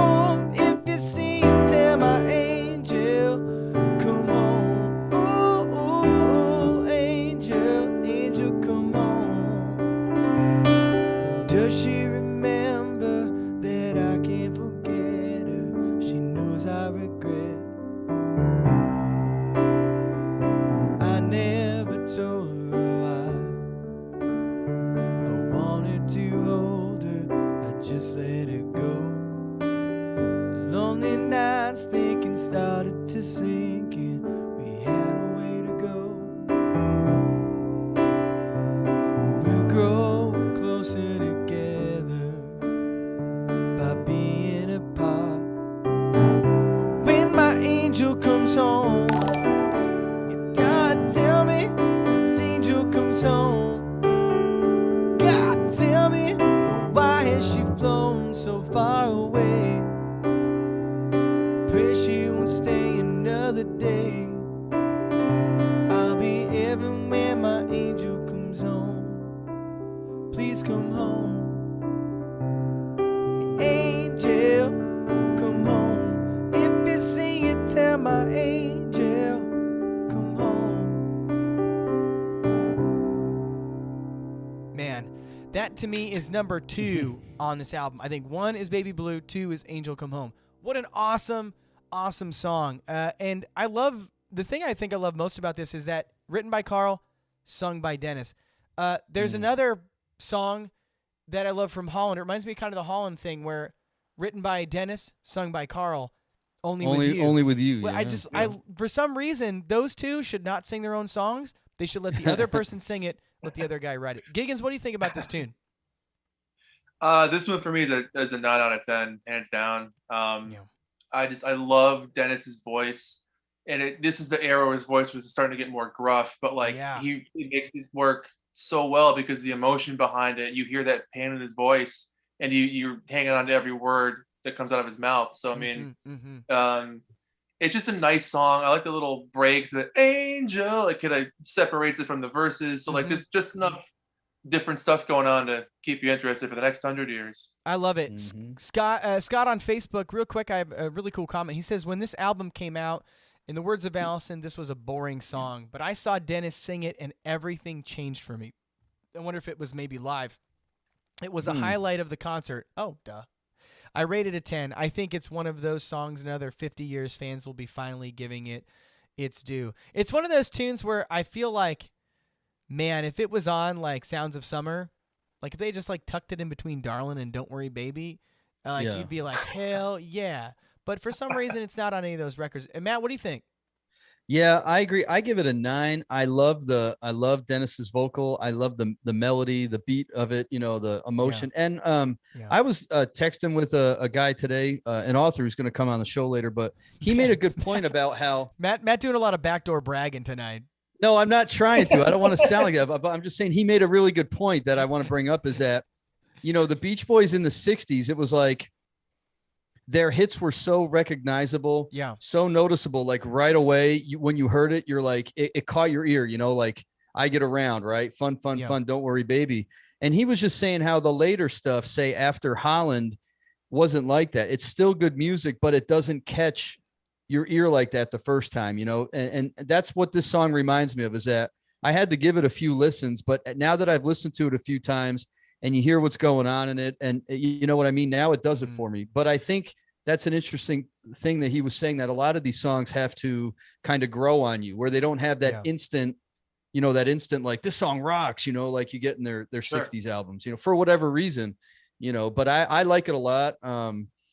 Yeah, I give it a 9. It's my first 9 tonight. So yeah, Rand Richard gives it. He says, "I guess I'm on the other side of the spectrum because I think both Love Surrounds Me and Angel Come Home are awful because of Dennis's vocal. It's just a croak, not as much of a croak as 1982 Dennis, but it's just not good." Rand, I totally agree with you that Dennis's vocal is super croaky. But what I think that's maybe what I like about it the most, is that weird? That I actually, there's something really endearing about it. It's like, man, this guy is like dying, or this guy is like really has lived a crazy life. Like he's given everything he has to the music, to the whole Beach Boy vibe thing. And you can hear it in a very real way on these songs. And he's so close to kind of his demise, unfortunately. But man, I both think those songs, I think both those songs too, kind of allow or bring in like a more like hard vocal, you know what I mean? So like, for instance, once you hear Lady Linda and Good Timin', they're kind of light. We talk about that yacht rock stuff, but then you hear Angel Come Home, with that kind of rockin' voice. I think it fits well there. I on another song, it may not be good at all, but I just think it fits well on that particular song. Yeah, for sure. Yeah. Yeah. Chat, what do you think? I see a 4 out there. Harley, hey Harley, how you doing? I don't like the lead vocal. Seems self-indulgent, which was the hallmark of Dennis. Wow. Harley. Well, Carl wrote it, but yeah, but I kind of agree with Harley a little bit on the self-indulgence. Like all of Dennis's songs, and I bring it up because of this album. I think a lot of Dennis's songs, like when you look at 2020 and like they're just way overproduced and like way too long.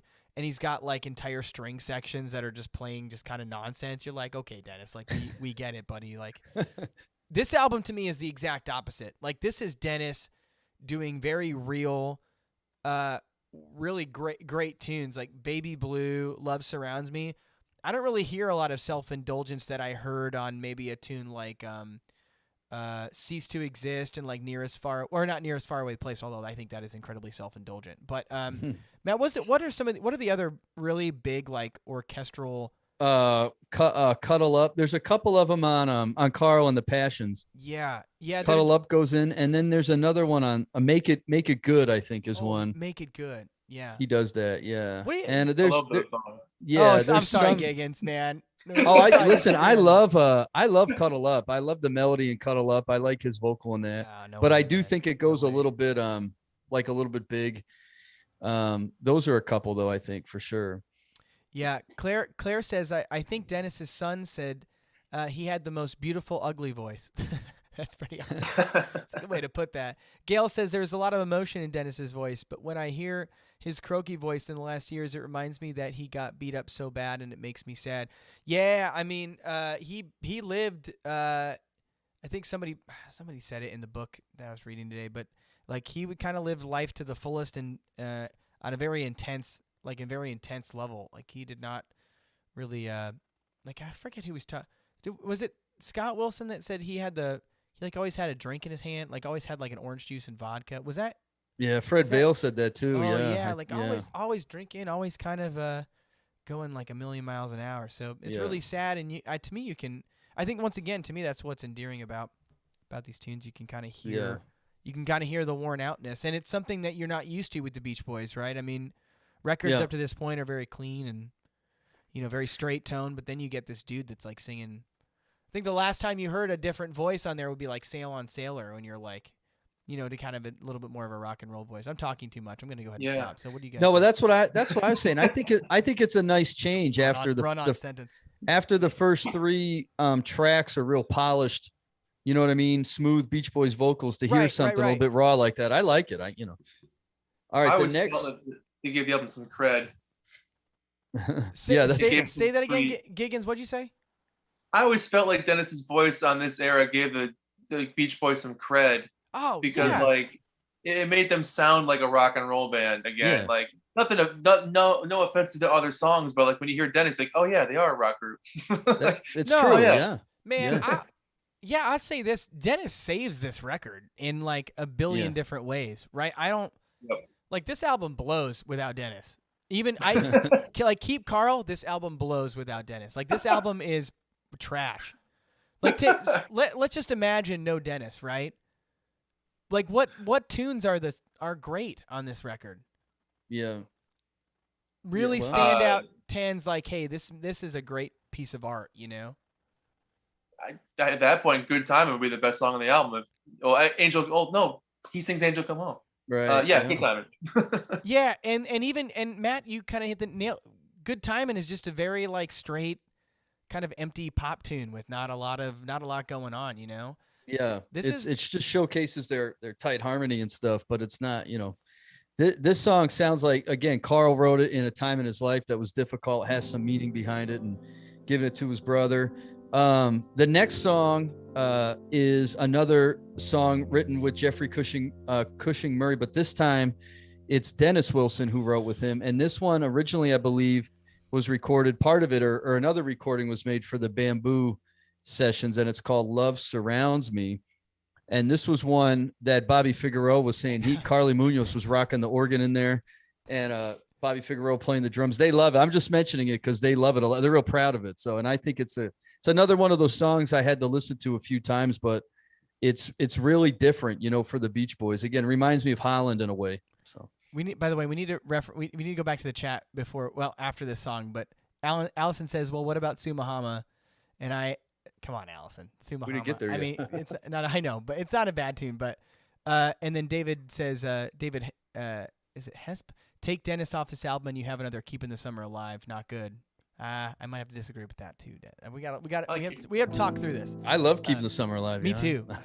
Album rocks. All right, Love Surrounds Me. All right. On my own again, left alone to remember when love filled my life, made my life alive. Love around me. How can I cope without the love that I had? Love around me.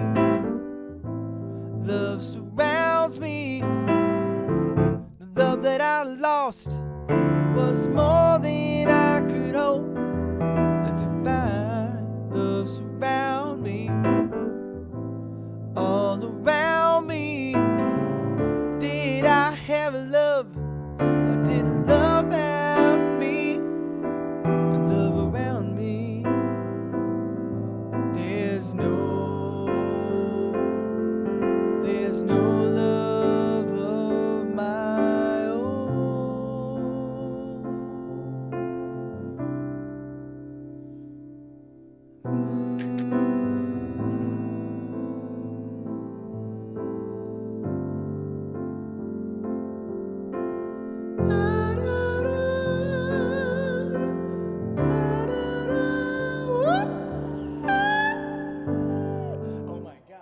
Whoever sings that high note right there, oh my gosh, that's got to be Bruce, and it is crazy high. But So good. that's my favorite part of this tune. It sounds super Brian, like it's got this like smile, like deep dark, like smile kind of thing. Dennis's vocals fantastic. The harmonies here are really cool. I give this tune a solid 8. Giggens, what do you think, man? What do you think about this tune? I'm right there with you on an 8. I love that it's so funky. It gives the album some texture. Yeah. It gives it a little flavor. That slightly off jump beat, like that's such a Dennis move. Yeah. And it's such a groovy little jammer. It's just got some atmosphere to it. There's a mood to it. There's a soul to it. So you could tell he was really interested in this song. He was really invested 100% into it. So yeah, 8 out of 10 for me. I love that song. It's great. Yeah. Matthew? Yeah. Can't disagree with anything said. An 8. And again, I just harken back to it. Again, it reminds me of Holland, like the Blondie and Ricky kind of years. It's got that little funk to it. And I like it a lot. And I agree with what you said, Giggens, because a lot of the time they say Dennis had trouble, finishing songs, or he'd get into something and then move on to something else. But this sounds like one, like you said, that he really wanted to get done and put out an awesome product. You can tell. So I like it a lot. Yeah. Yeah, and also our good friend Bobby Figueroa is on that tune, right? Yeah, that's right. He's playing drums. Pretty crazy to think that he's playing drums on that, man. Really awesome. What a great dude.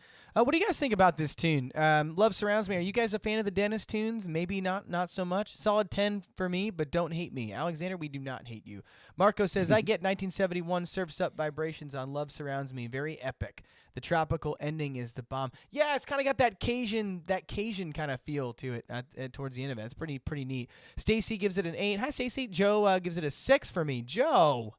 Marco gives it an 8.5. Joel, imagine if Dennis is Not Too Late was on this album.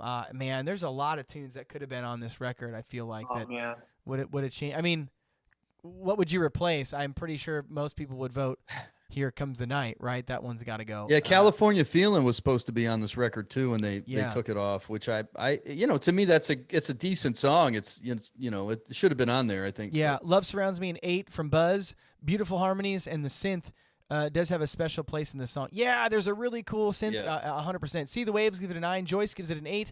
Susan gives it a 7.5. Stacy 8. Ben 006. Hey Ben, how you doing? 8. Love the Dennis vibes from it. Kathy gives it a 9 with some hearts and some guitars. Macarena, not a fan of any Dennis tunes. Sorry. That's okay, Macarena. Hey, you know what? That's totally fine. Everybody likes something different, and we're okay with that. Rand, Jordan, Brad's got to go. I'd rather jam my spine with a rusty ice pick. I'm not sure what you're talking about there, but all right. Jonathan says love Dennis songs, but this isn't his best. Gives it a 6. Scott Sessions. By the way, we're missing Scott tonight. I wonder where Scott is. Scott Meshnick. Scott Sessions says love surrounds me. 8.5. Don, it's a beautiful day. Would have been great to add. Oh yeah, very cool. Usual Mike Television gives it a 6.5. Steven gives it a Diane Bennett Diaz. Thank you for clearing that up. Oh, having a side conversation. So, okay, cool. I love it. Let's move on here. So now we have something featuring Mike Love, right? Yeah, it's an interesting shift because you have, I would say Full Sail, Angel Come Home, and Love Surrounds Me are really all the same vibe. Yeah. And I think Sumahama is a similar vibe where it's kind of light and all that, and you get but it's very different being kind of Japanese theme, but yeah, it's all written by Mike Love lyrics, Mike Love music on this one, arrangement, everything. So Sumahama.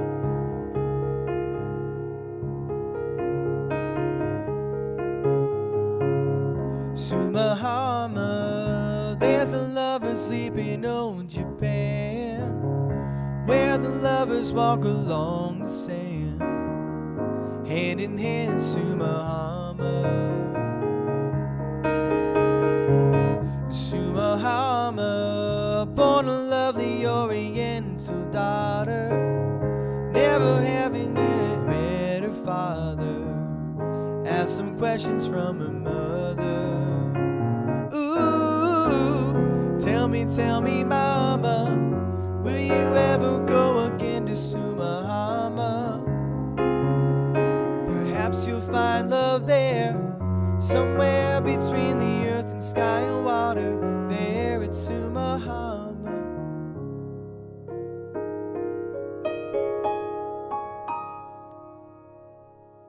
Guys, I'm going to say something. I think this song is awesome. I really like this song. I love hearing Mike's vocal. There's something like soothing about it because it's like very Beach Boys. You're like, oh yeah.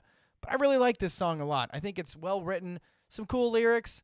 Mike's vocal's really great, but the harmonies to me are awesome. Whoever arranged the background harmonies on this, they're fantastic. I love it. They remind me of Beach Boys. I do hear a lot of Bruce in it, so my guess is Bruce arranged the vocals because there's a little bit of that tinge of like kind of like cheeseball, but it's pretty Slurpee. good. Yeah, yeah. Giggens, what do you think about Sumahama? This is a song that's grown on me a lot over the years. The first time I heard it, I hated it. And then in my video, I didn't even review it. Yeah. Like I watched the video again, cringy, but in the video I just zapped over it. I was like, nope. I called it Kokomo's grandpa, but oh yeah. That's the great thing about music is that as you change, music changes with you, and you understand things differently. So now I actually really dig it. It's not my favorite thing in the world, but I like Mike's delivery on it. It's like calm Mike. It doesn't sound very like, when she got her daddy's car, that kind of thing. Right. So it's like, it's a very chill version of him, which I think blends well with the feel of the album. Not my favorite thing, but I do like it more now. So probably a 6 or a 7. Kokomo's grandfather. Sorry, guys. I forgot you said that. That's like the best thing. Oh, anyway, Matt, what do you think about some Sumahama? Yeah, you a fan of this tune? Yeah, it's kind of what Giggens said. It's not offensive to me. I don't have to turn it off. Good. Well, I mean, I don't mean offensive like I want to throw something, but I just mean I don't skip it either. I'll listen to it. It's got enough interesting stuff going on in it, and Mike Love's vocals nice. I'd probably give it a 7.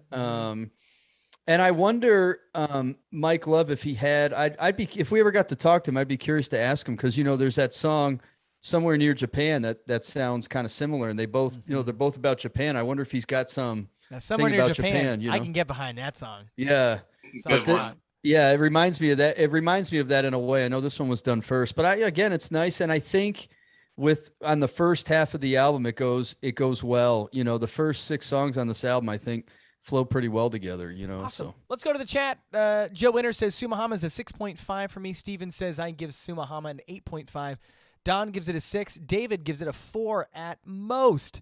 Chad says, greetings, I'm new. I'm going 7 on Sumahama. 7 for Chad. Thanks you for your show. Chad, thank you for being here. It's an honor to have you with us. I hope you can join us all the time, man. Welcome. Yeah. Kevin says, wasn't there a controversy regarding the meaning of some of the lyrics in Japanese? Kevin, you bring up a good point. In fact, somebody posted on one of our Beach Boy Talk groups. Matt, did you see that? They posted. I did not. Oh, man, I wish I should have. I'm dumb. It's here somewhere. But a gentleman, and I'm going to guess that he is either from Japan or speaks Japanese, but posted that, like, the lyrics of Sumahama are actually, like, all really messed up and wrong. Like, it's not, like, when he does the Japanese part. Oh, the Japanese like, part? the Japanese lyrics are, like, not really accurate at all, which I thought was pretty interesting. But Ben Kokomo's grandpa, great line. I remember hating the song when it came out, and it has grown on me some, but not a whole lot. I'd give it a 4. Man, wow, it's grown on me, but not a lot. 4. Okay, must started at like a 1. Alexander, I like it because it's catchy. Lyrics could have been a bit more interesting. I give it an 8. Todd, 10 for my cousin. All right, cousin Mike. Joyce gives it a 7. Les gives it a 6.5. Allison, adore Sumahama, 8 or 9. Wow, high praise from Allison. But Carol gives it a 7. Ben 006, Sumahama, 7.5. Rand, is Spanish on Live 69 isn't perfect either. Oh, yeah. Mike's doing different. Hey, at least he's trying different languages, I guess, right? Usual Mike television, Sumahama translates to beach. Did you guys know that? I had no idea. I didn't know. You'd think I probably should have looked that up. What everything is translating to. Sumahama is beach in Japanese. You know, my little brother spent some time in Japan. I wonder if Pete can chime in here. See the waves. So Mike Love made up the Japanese lyrics. I don't know that he made them up. I don't want to steal that far, but just somebody had posted that maybe he tried to read something like phonetically and it didn't work out right. You know, you never know. I don't know. Who knows? Could have been. Yeah, could have been. So interesting. All right. Well, hey, let's move on here. We've got a few songs left here. You got to flip the record over now. And this is a tough one. This song takes up literally half the second half of the record. Oh, there it is. We have a copy of that, Greg, I think, don't we? Yeah. Giggens, very cool. You got both of them. Wow. Oh, yeah. Yeah. So if you're going to do it, you know. Oh, yeah. That's right. All the way. Yeah. And that's Here Comes the Night, of course, was written by Brian Wilson and Mike Love. The original version, which I adore, by the way, is from the Wild Honey album. I think it's a great Brian Wilson vocal with that cool organ. It has that darkness to it, you know, that's kind of taken away in the disco version, you know, that weird you know, in the background. I like it a lot. But so Greg, I'd love to hear what you're gonna do with this one, man. My heart was breaking till you started making me feel like a natural man. That version is way better than what I'm about to try and do a little bit of. You got the drums.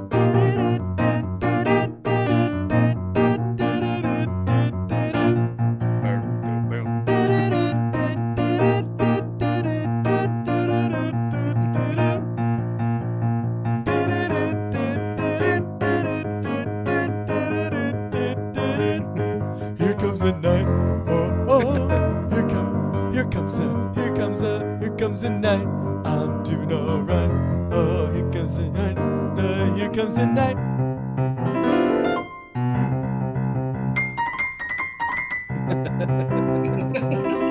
Little violins. My heart was breaking till you started making me feel like a natural man. My mind was a mess to tell you about happiness, and I'm there just as quick as I can. Here comes the night. Oh, here comes the night. Oh, here comes the night. I'm doing all right. Hold me, love me. Ooh, here comes the night. Oh.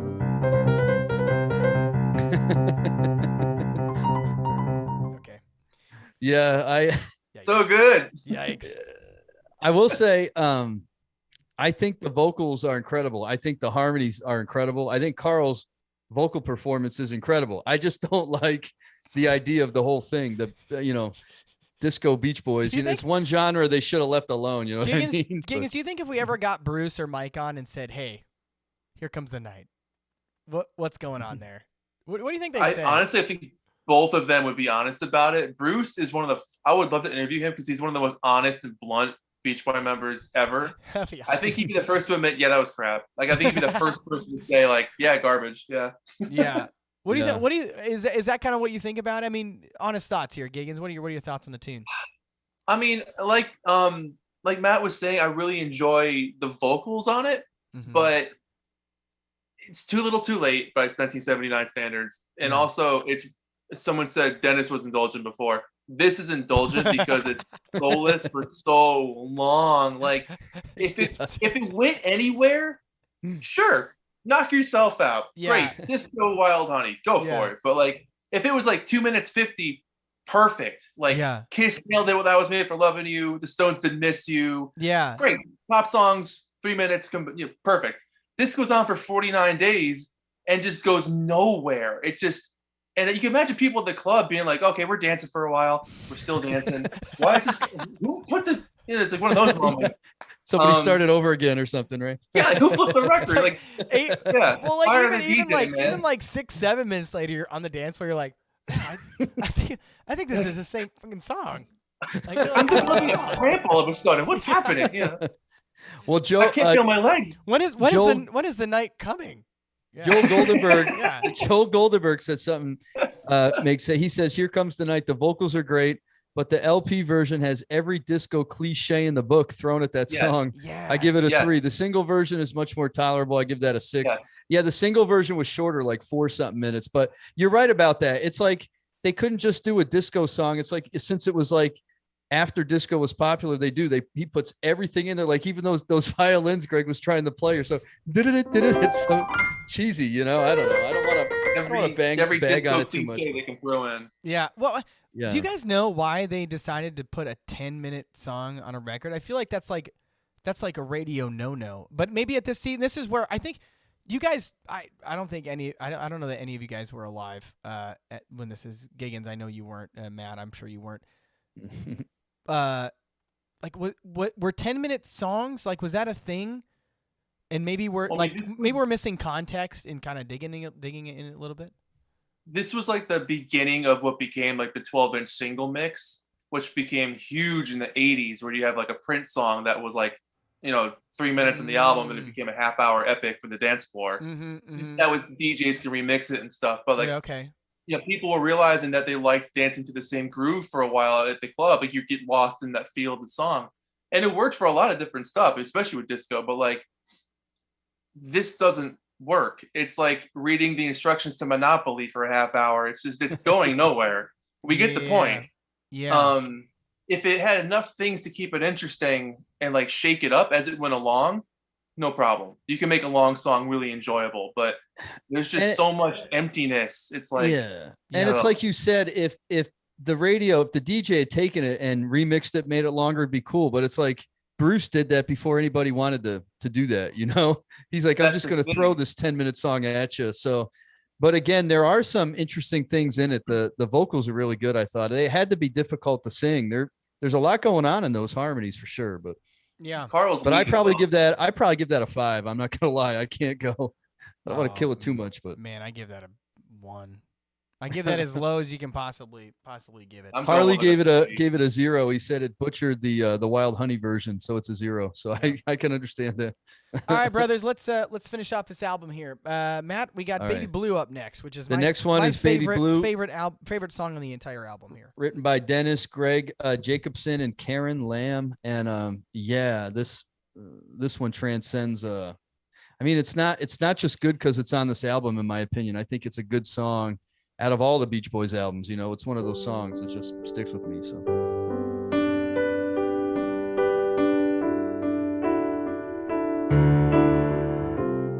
talk about self-indulgent. I'm about to self-indulge all over this. Do it. Lie alone in bed at night, feel the pull of a lonely day.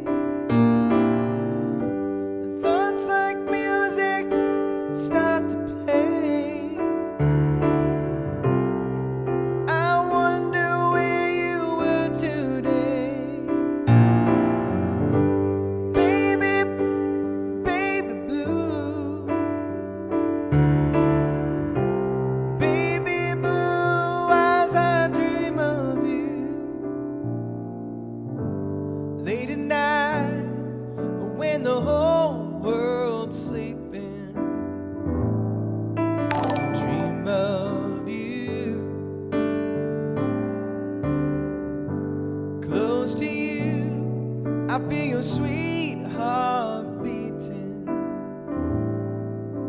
I dream of you.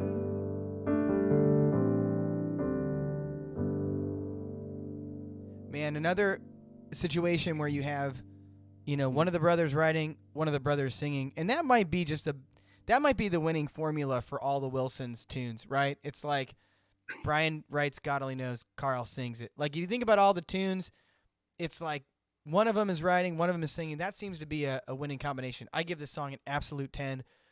This is up there with any of their other tunes. I could easily argue for it with any of their best stuff. But Giggens, what do you think? What are your thoughts? I'll join you on that one. It's a 10 out of 10 for me as well. It's such a poignant song, and the little splashes of the at the end with a sort of off time. That's right. That keeps you interested as well. Yeah. But one of the things I like about Dennis's voice is he takes lyrics and makes them so palpable and tangible that you feel everything. I said that before, but you hang on every word that he says, and you believe the story he's singing. Just an incredible storyteller. Yeah. 10 out of 10. Yeah, when Dennis sings "I Dream of You," you're like, you really do, don't you? Like, He you're like, does. oh, damn. Like, are you okay? Like, yeah, exactly. Yeah, I feel it. Matt, what do you think, man? Baby Blue. Yeah, it's a 10, and there's something that every single time I listen to it, I get chills and I get teary eyed. That's after Carl sings, and that second part comes in, and Dennis comes in with the "late at night," and his raspy voice there is almost, again, it fills your heart because you know what he's going through. You know that he's been struggling, but here's a love song he's trying to sing to somebody, and it's so emotional and so heartfelt. It's perfect, really. I couldn't imagine even Al or anybody with that had a cleaner voice at that time singing those lines the way Dennis does there. To me, it's perfection. And like I said, it transcends this album or anything. This is a top 10, top whatever 20 Beach Boys song, period. Probably one of Dennis's best, of course, but I absolutely love it. To me, this is Dennis's best song. I don't know. Yeah, it's close. Forever, this one, whatever. Some from Sunflower, pretty good. Yeah. But yeah. All right, two more, Matt. What do we got up next? Okay, next song is Carl Wilson, and the last one Carl does on the album with Jeffrey Cushing Murray, and that is called "Going South." And again, very poignant after Baby Blue. They're kind of similar, similar feel. So I think I'm going south for the winter. It's getting mighty cold. I watch the fire glow, the moon shine across the snow. Maybe Florida or Mexico is where I ought to go. Somewhere where everything is green. Ooh, the change of scene might do me good.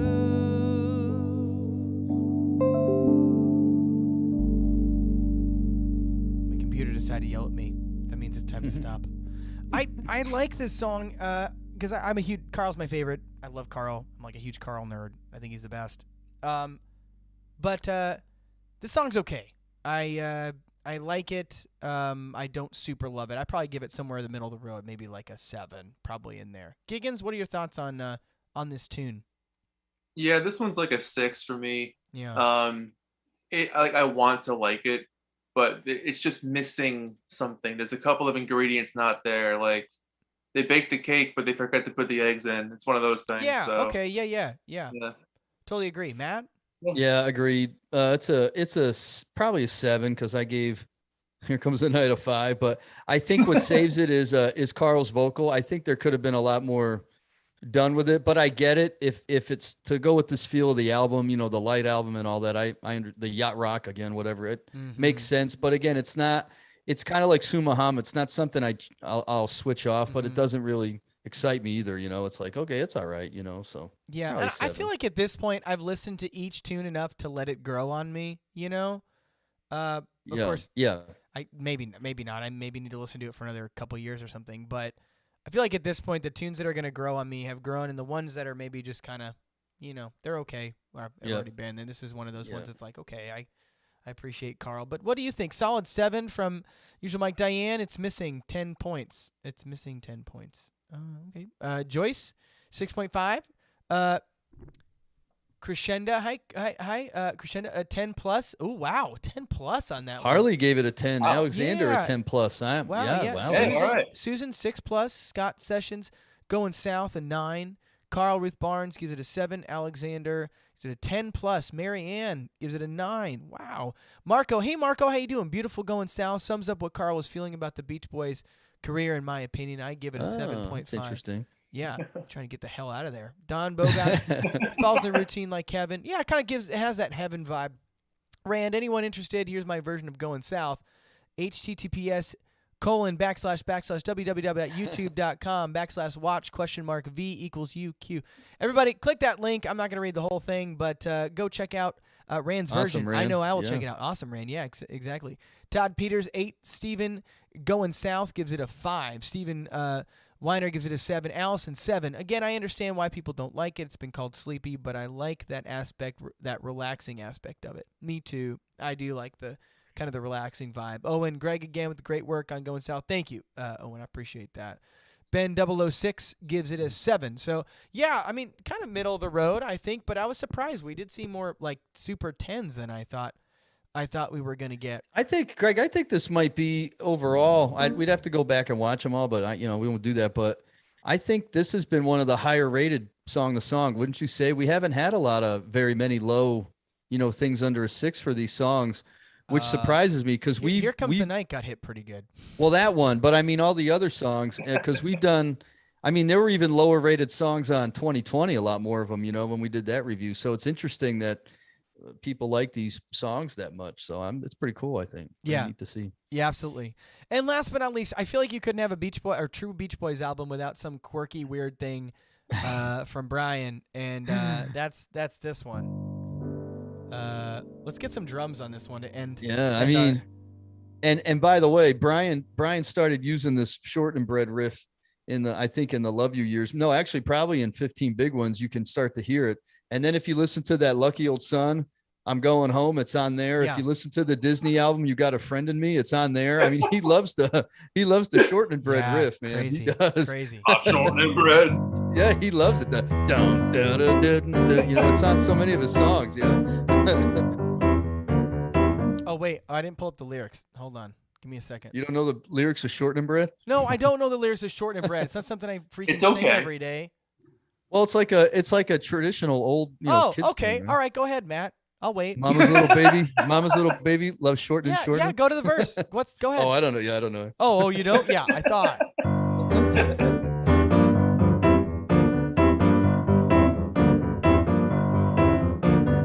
Mama's little baby loves short and mama's little baby loves short and bread.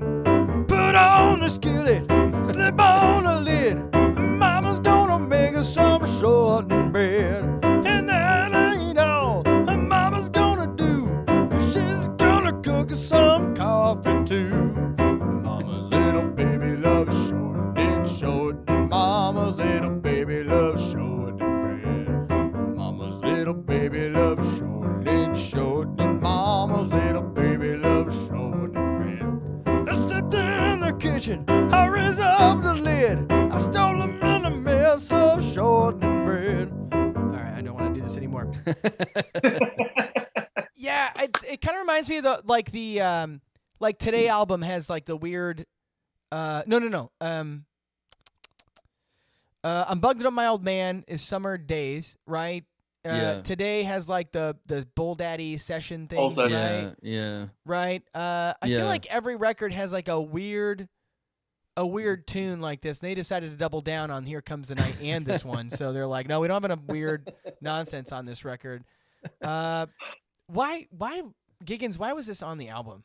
Do you know? I literally think it was there to make Brian happy because he's absent on most of the album. So it was like, all right, the last song will be Brian's fun song. They played it live too a couple of times. Yeah. They did.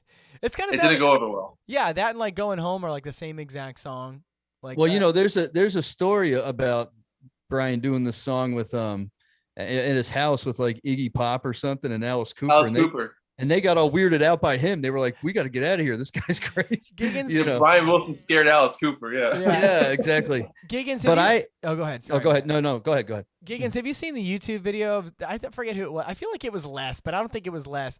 But somebody put a YouTube video together of like, it's like 3 hours, or it's like 4 or 5 hours of shortening bread, but it's got like all the different. It's like got every Beach Boys song that has shortening bread in it. Have you heard that? Have you seen that? It's been a long time, but I have seen that. Yeah. I've seen it too. Yeah, there's a lot of them. I'm telling you, Brian loved that riff, especially after kind of his breakdown. After in the mid '70s onwards, you can hear so many. Even on his first solo album, you can hear the short and bread stuff too. It's all over the place, So he loved that boogie woogie feel. Yep. That was his favorite. Yeah. He still does. Yeah. Yep. Yeah. Exactly. Matt, I'm sorry. What else were you saying there?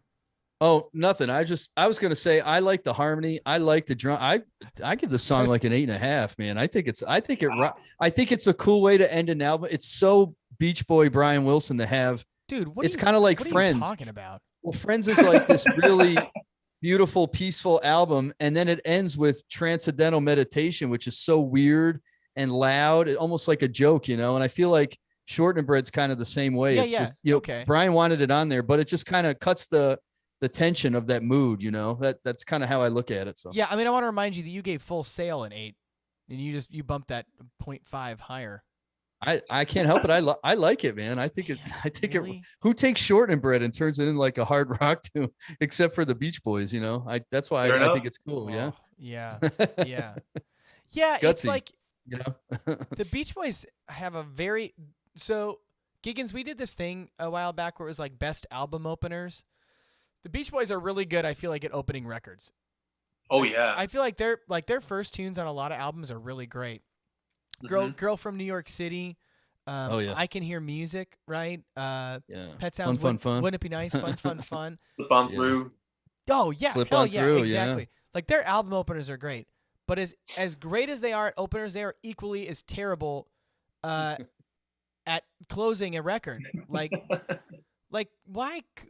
would you? Oh. Like there's so many tunes. Like you could have put Short and Bread after Here Comes the Night, and you would have lumped them together. But like they're not good at. They were never good at putting an album together. I wonder who was in charge of like track listing. I bet maybe the record company was in charge of that. I'm sure they had a decision making department for that stuff for sure. But like when you have songs like It's a Beautiful Day and California Feeling hanging in the vaults right there to use at the same time, and they put Short and Bread on instead, like. It seems like a missed opportunity for like a really cohesive sounding album, but it comes out of left field. It's the only heavy rock song on the album. Yeah. It's a weird one. It's fun. Yeah. But it's like, yeah. Rand Richard brings up a really good point, and it's something I had it written down. I can't remember, but I'm glad you brought it up, Rand. Rand says the stupid Bluebirds Over the Mountain guitar and herky jerky of this version is my reference earlier to a rusty ice pick in the spine. Thank you. To me, I heard it does have that guitar. There's that annoying, like totally out of place, like Eddie Van Halen in the background. Like, yeah, this is the song. Like Short and Bread. Woo! Who is like, yeah, this song needs a freaking crazy rock shredder on it. No, but that's why it's so out there and hilarious. That's why I love it. I don't love it. It's almost like it's so bad it's good. Does that make sense? It's not because like I think Room. Yeah, I don't think like artistically it's amazing. It's just it's so random to have it on such an album with a mood like that. You pop on, and not only that, it's not even like an original. It's Short and Bread, So I that's what I get from it. But I agree with you. There were some songs in the vault they could have put on there, and to me that's just I think it's all politics. Some people know that stuff better than me, but that's what it comes down to. And they probably had to have some Brian Wilson stuff on the album, which is why I'm surprised they didn't put California Feeling on there. But if I remember correctly, I think he wasn't happy with that. I don't think he wanted it on the album, but I think it would have been better than at least Short and Bread or Here Comes the Night for sure, And it's a beautiful day. Yeah, exactly. Yeah. Well, guys, while I'm pulling up our winner, I think it would be awesome. Giggins, can you give us, and Matt as well, can you both give us a overall thoughts on the album, where you put it in the Beach Boys, if 1 through 30 or something like that? Where do you put the Light album? What are your thoughts on it?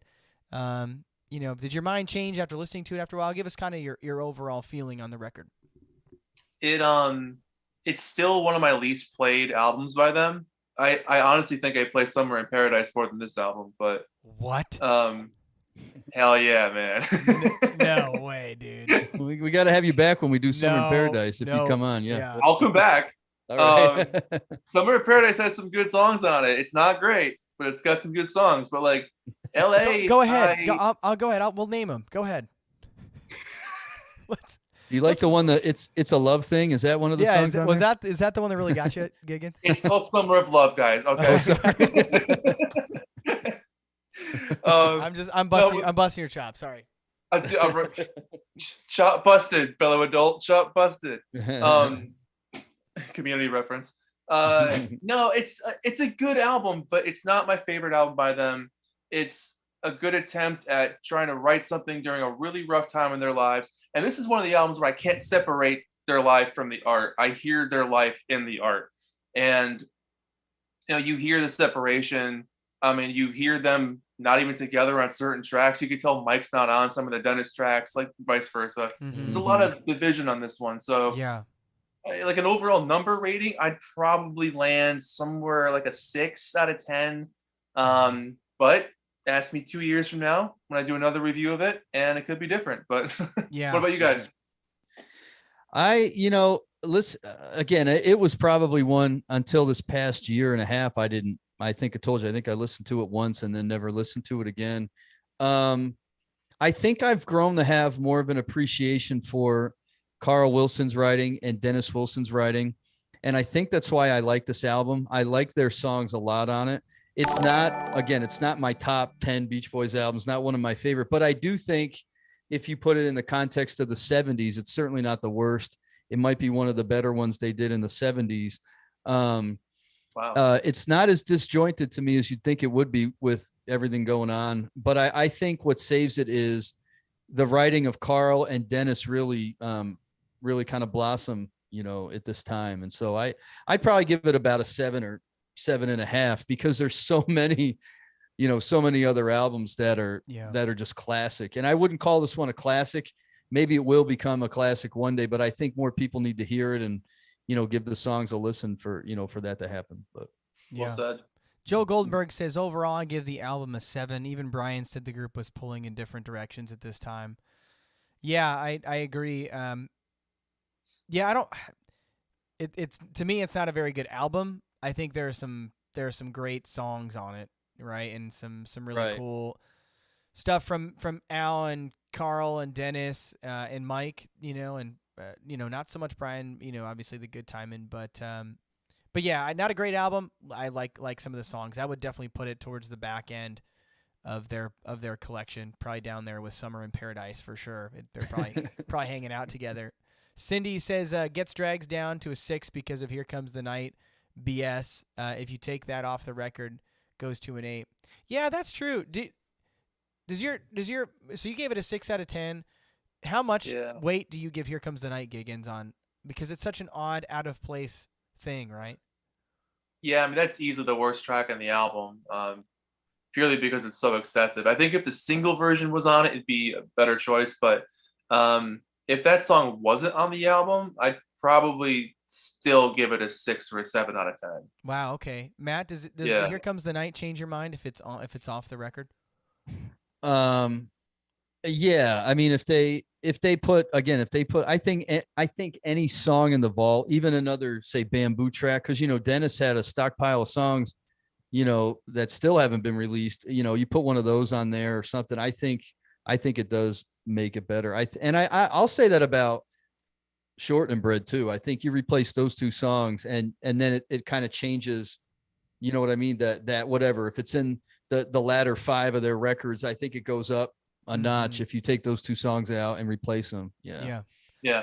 Well, cool. Well, let's do our giveaway. So, Giggens, this week we're going to give away to our YouTube folks, our subscribers on YouTube, a promo copy of the Light like this album, one right here. This is a promo sweet. copy. Yeah, Look at that. Yeah. It's got the promo thing on it. So, a collector's item.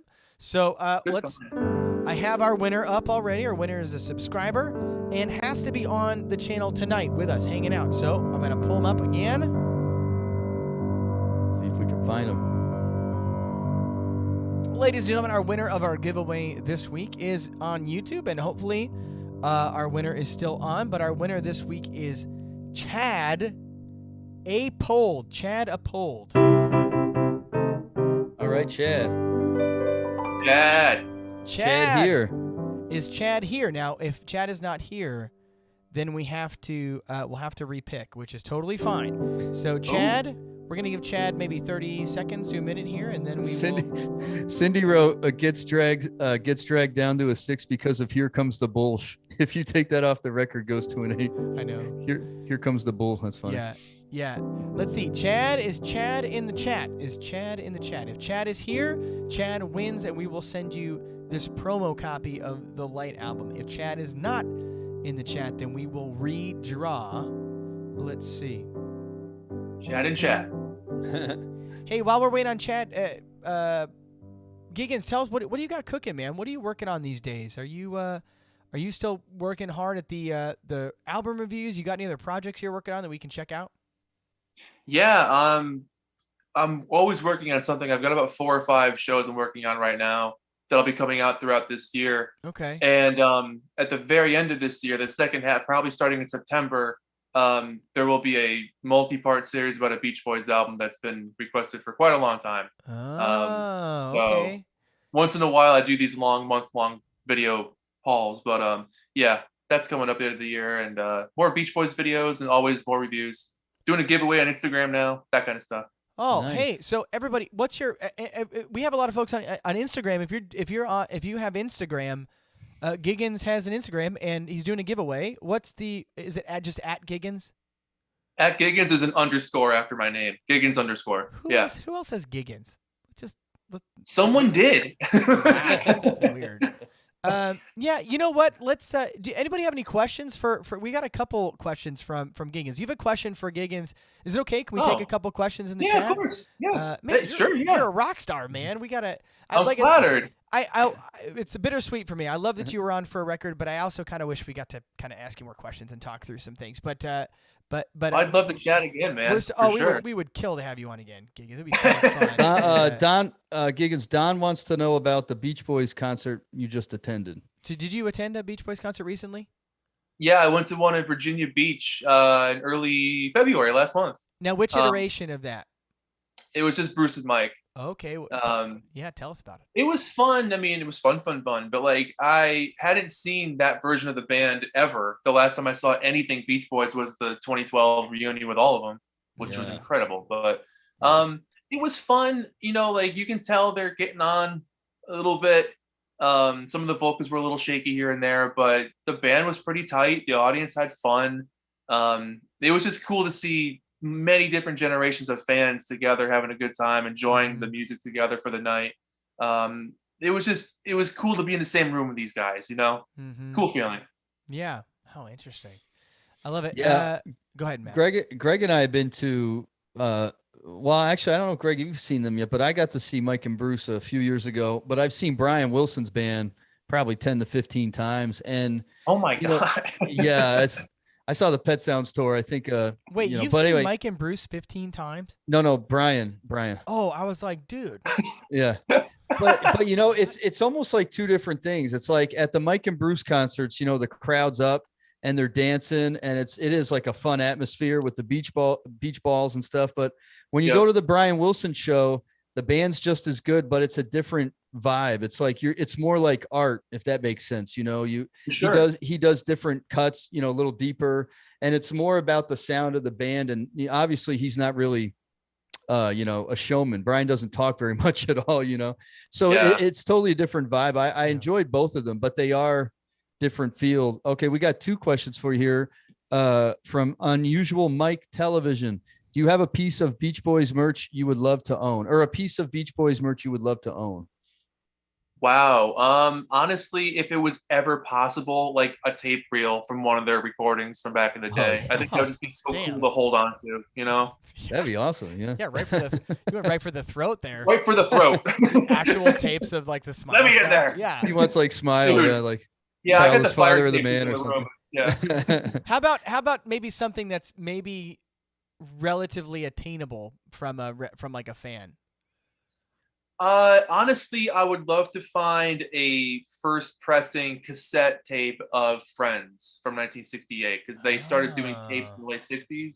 So an early Friends and early Smiley Smile, those would be really fun to find.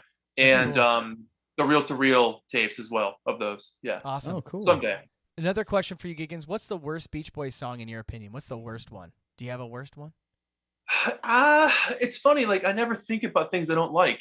So, honestly, it would probably be something off of probably Summer in Paradise or, geez, I'm not too keen on their cover of their new version of Surfin' on Summer in Paradise. That's a bit cheesy. Um, Yeah. Yeah. Why'd they and, re-record that song? Out of all the songs they could have re-recorded. Yeah. you like know? for real, you know? Yeah. And School Days is not very high on my list either. Oh, dude, you and me both. I hate School Days. It's annoying, right? Like Oh, it's just like, right. it's not the school. It's like, shut up.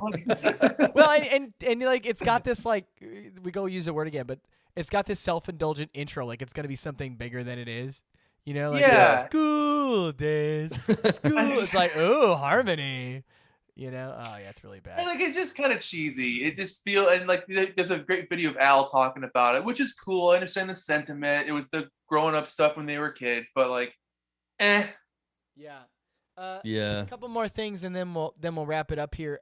Somebody wanted to say something. Did we get Chad, or are we gonna get somebody else? No, Chad is. I think Chad said he's on, so I think we're good. Oh, So Chad is on. Oh, awesome. Chad, All Chad, right, out cool. there. Make sure you send us a I message. missed on that. Facebook. Congrats, Chad. Send us a message or an email or something, and we'll get your information. We'll send you out that promo. congrats. Robert on YouTube says, Giggins, like your covers EP, you posted this past January. Oh, thank you, Robert. Yeah. There's more coming up in April. Awesome. Enjoy the music. Tell Giggins when I see them with only 200 people in the auditorium in 1969. Don got to see them in 1969. There was only 200 people there. That'd be pretty insane. Good Lord, that's awesome. Yeah. Yeah, you got to go up to the front and whatever, you know. That is awesome. Oh my I God. love it. I love it. Well, Giggins, man, I can't thank you enough for coming on, man. It really means a lot. It's an honor watching your Yeah, stuff thank for a you. while. Yeah, It's a big deal yeah. having you on. It means a lot. So thank you. We will absolutely promote any way that we can help. If you want us to share your videos when they come out, just, put us on the mailing list. We'll make sure it happens, man. Your stuff is awesome. We want to support in any way we can. But how about some hearts and love in the chat, everybody? If you know how to do emojis, do them now. So like hearts and smiley faces and cheers and whatever you can do in the chat. Let's give our guest, Giggins, a big thank you. But please keep us up to date on what you're doing and come back again, will you? I completely will. Thank you so much, Yes. guys, for having me Yeah. on. It's been an absolute pleasure. It's so much fun to chat with you guys. Love your show.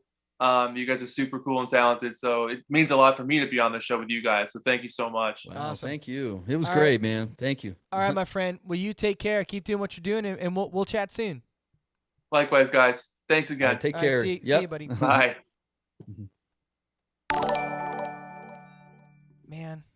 It was Pretty- great. we're Nice pretty- guy. We're lucky folks. We get to hang out with Yeah. some really, really wonderful people, and he's super talented, super great guy. So we're excited Yep. excited to have him on. I'm excited to watch through that episode because, when we're talking, we don't get to listen as much as you probably want to and like kind of take everything in. But Yep. yeah, he's You're right. He's really Yeah. great. So chat, thank you so much for being here tonight. What an honor to hang out with you guys every Tuesday night and talk through our favorite band.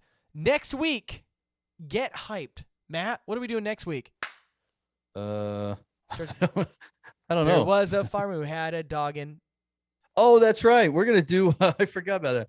We're gonna do Beach Boys Bingo. Bingo is Gonna back. have a little fun next week. Bingo's Yeah, back We're gonna do with bingo. a chance to win some money, win some Oh, bread, yeah. as the Beach Boys would say. Yeah, you want to Uh, win some bread? Next Tuesday night, we're gonna do bingo, and everybody will get a card. You can. I don't know if we've decided you're gonna buy cards or not, but you can maybe buy extra cards. And yeah, basically it's Beach Boy Bingo, but with Beach Boy songs. It's gonna be really, really fun. So make sure you join us Be a next fun Tuesday night, night. just a fun night, and then we have some exciting guests coming up in the future that we won't tell you Oh. about yet, but do We know got they're some- coming. We got some Yeah. good stuff coming up. We're really, do, really yeah. excited. But make sure you join us for bingo next week. It's gonna be a big one. It's gonna be a lot of fun. You can win some money, listen to some fun Beach Boy songs, and hang out with our favorite folks right here on Beach Boy Talk. But Matt, I love you. Love you too, man. Great job tonight, buddy. As usual, we love you all very much. Thank you for joining us. We'll see you next week.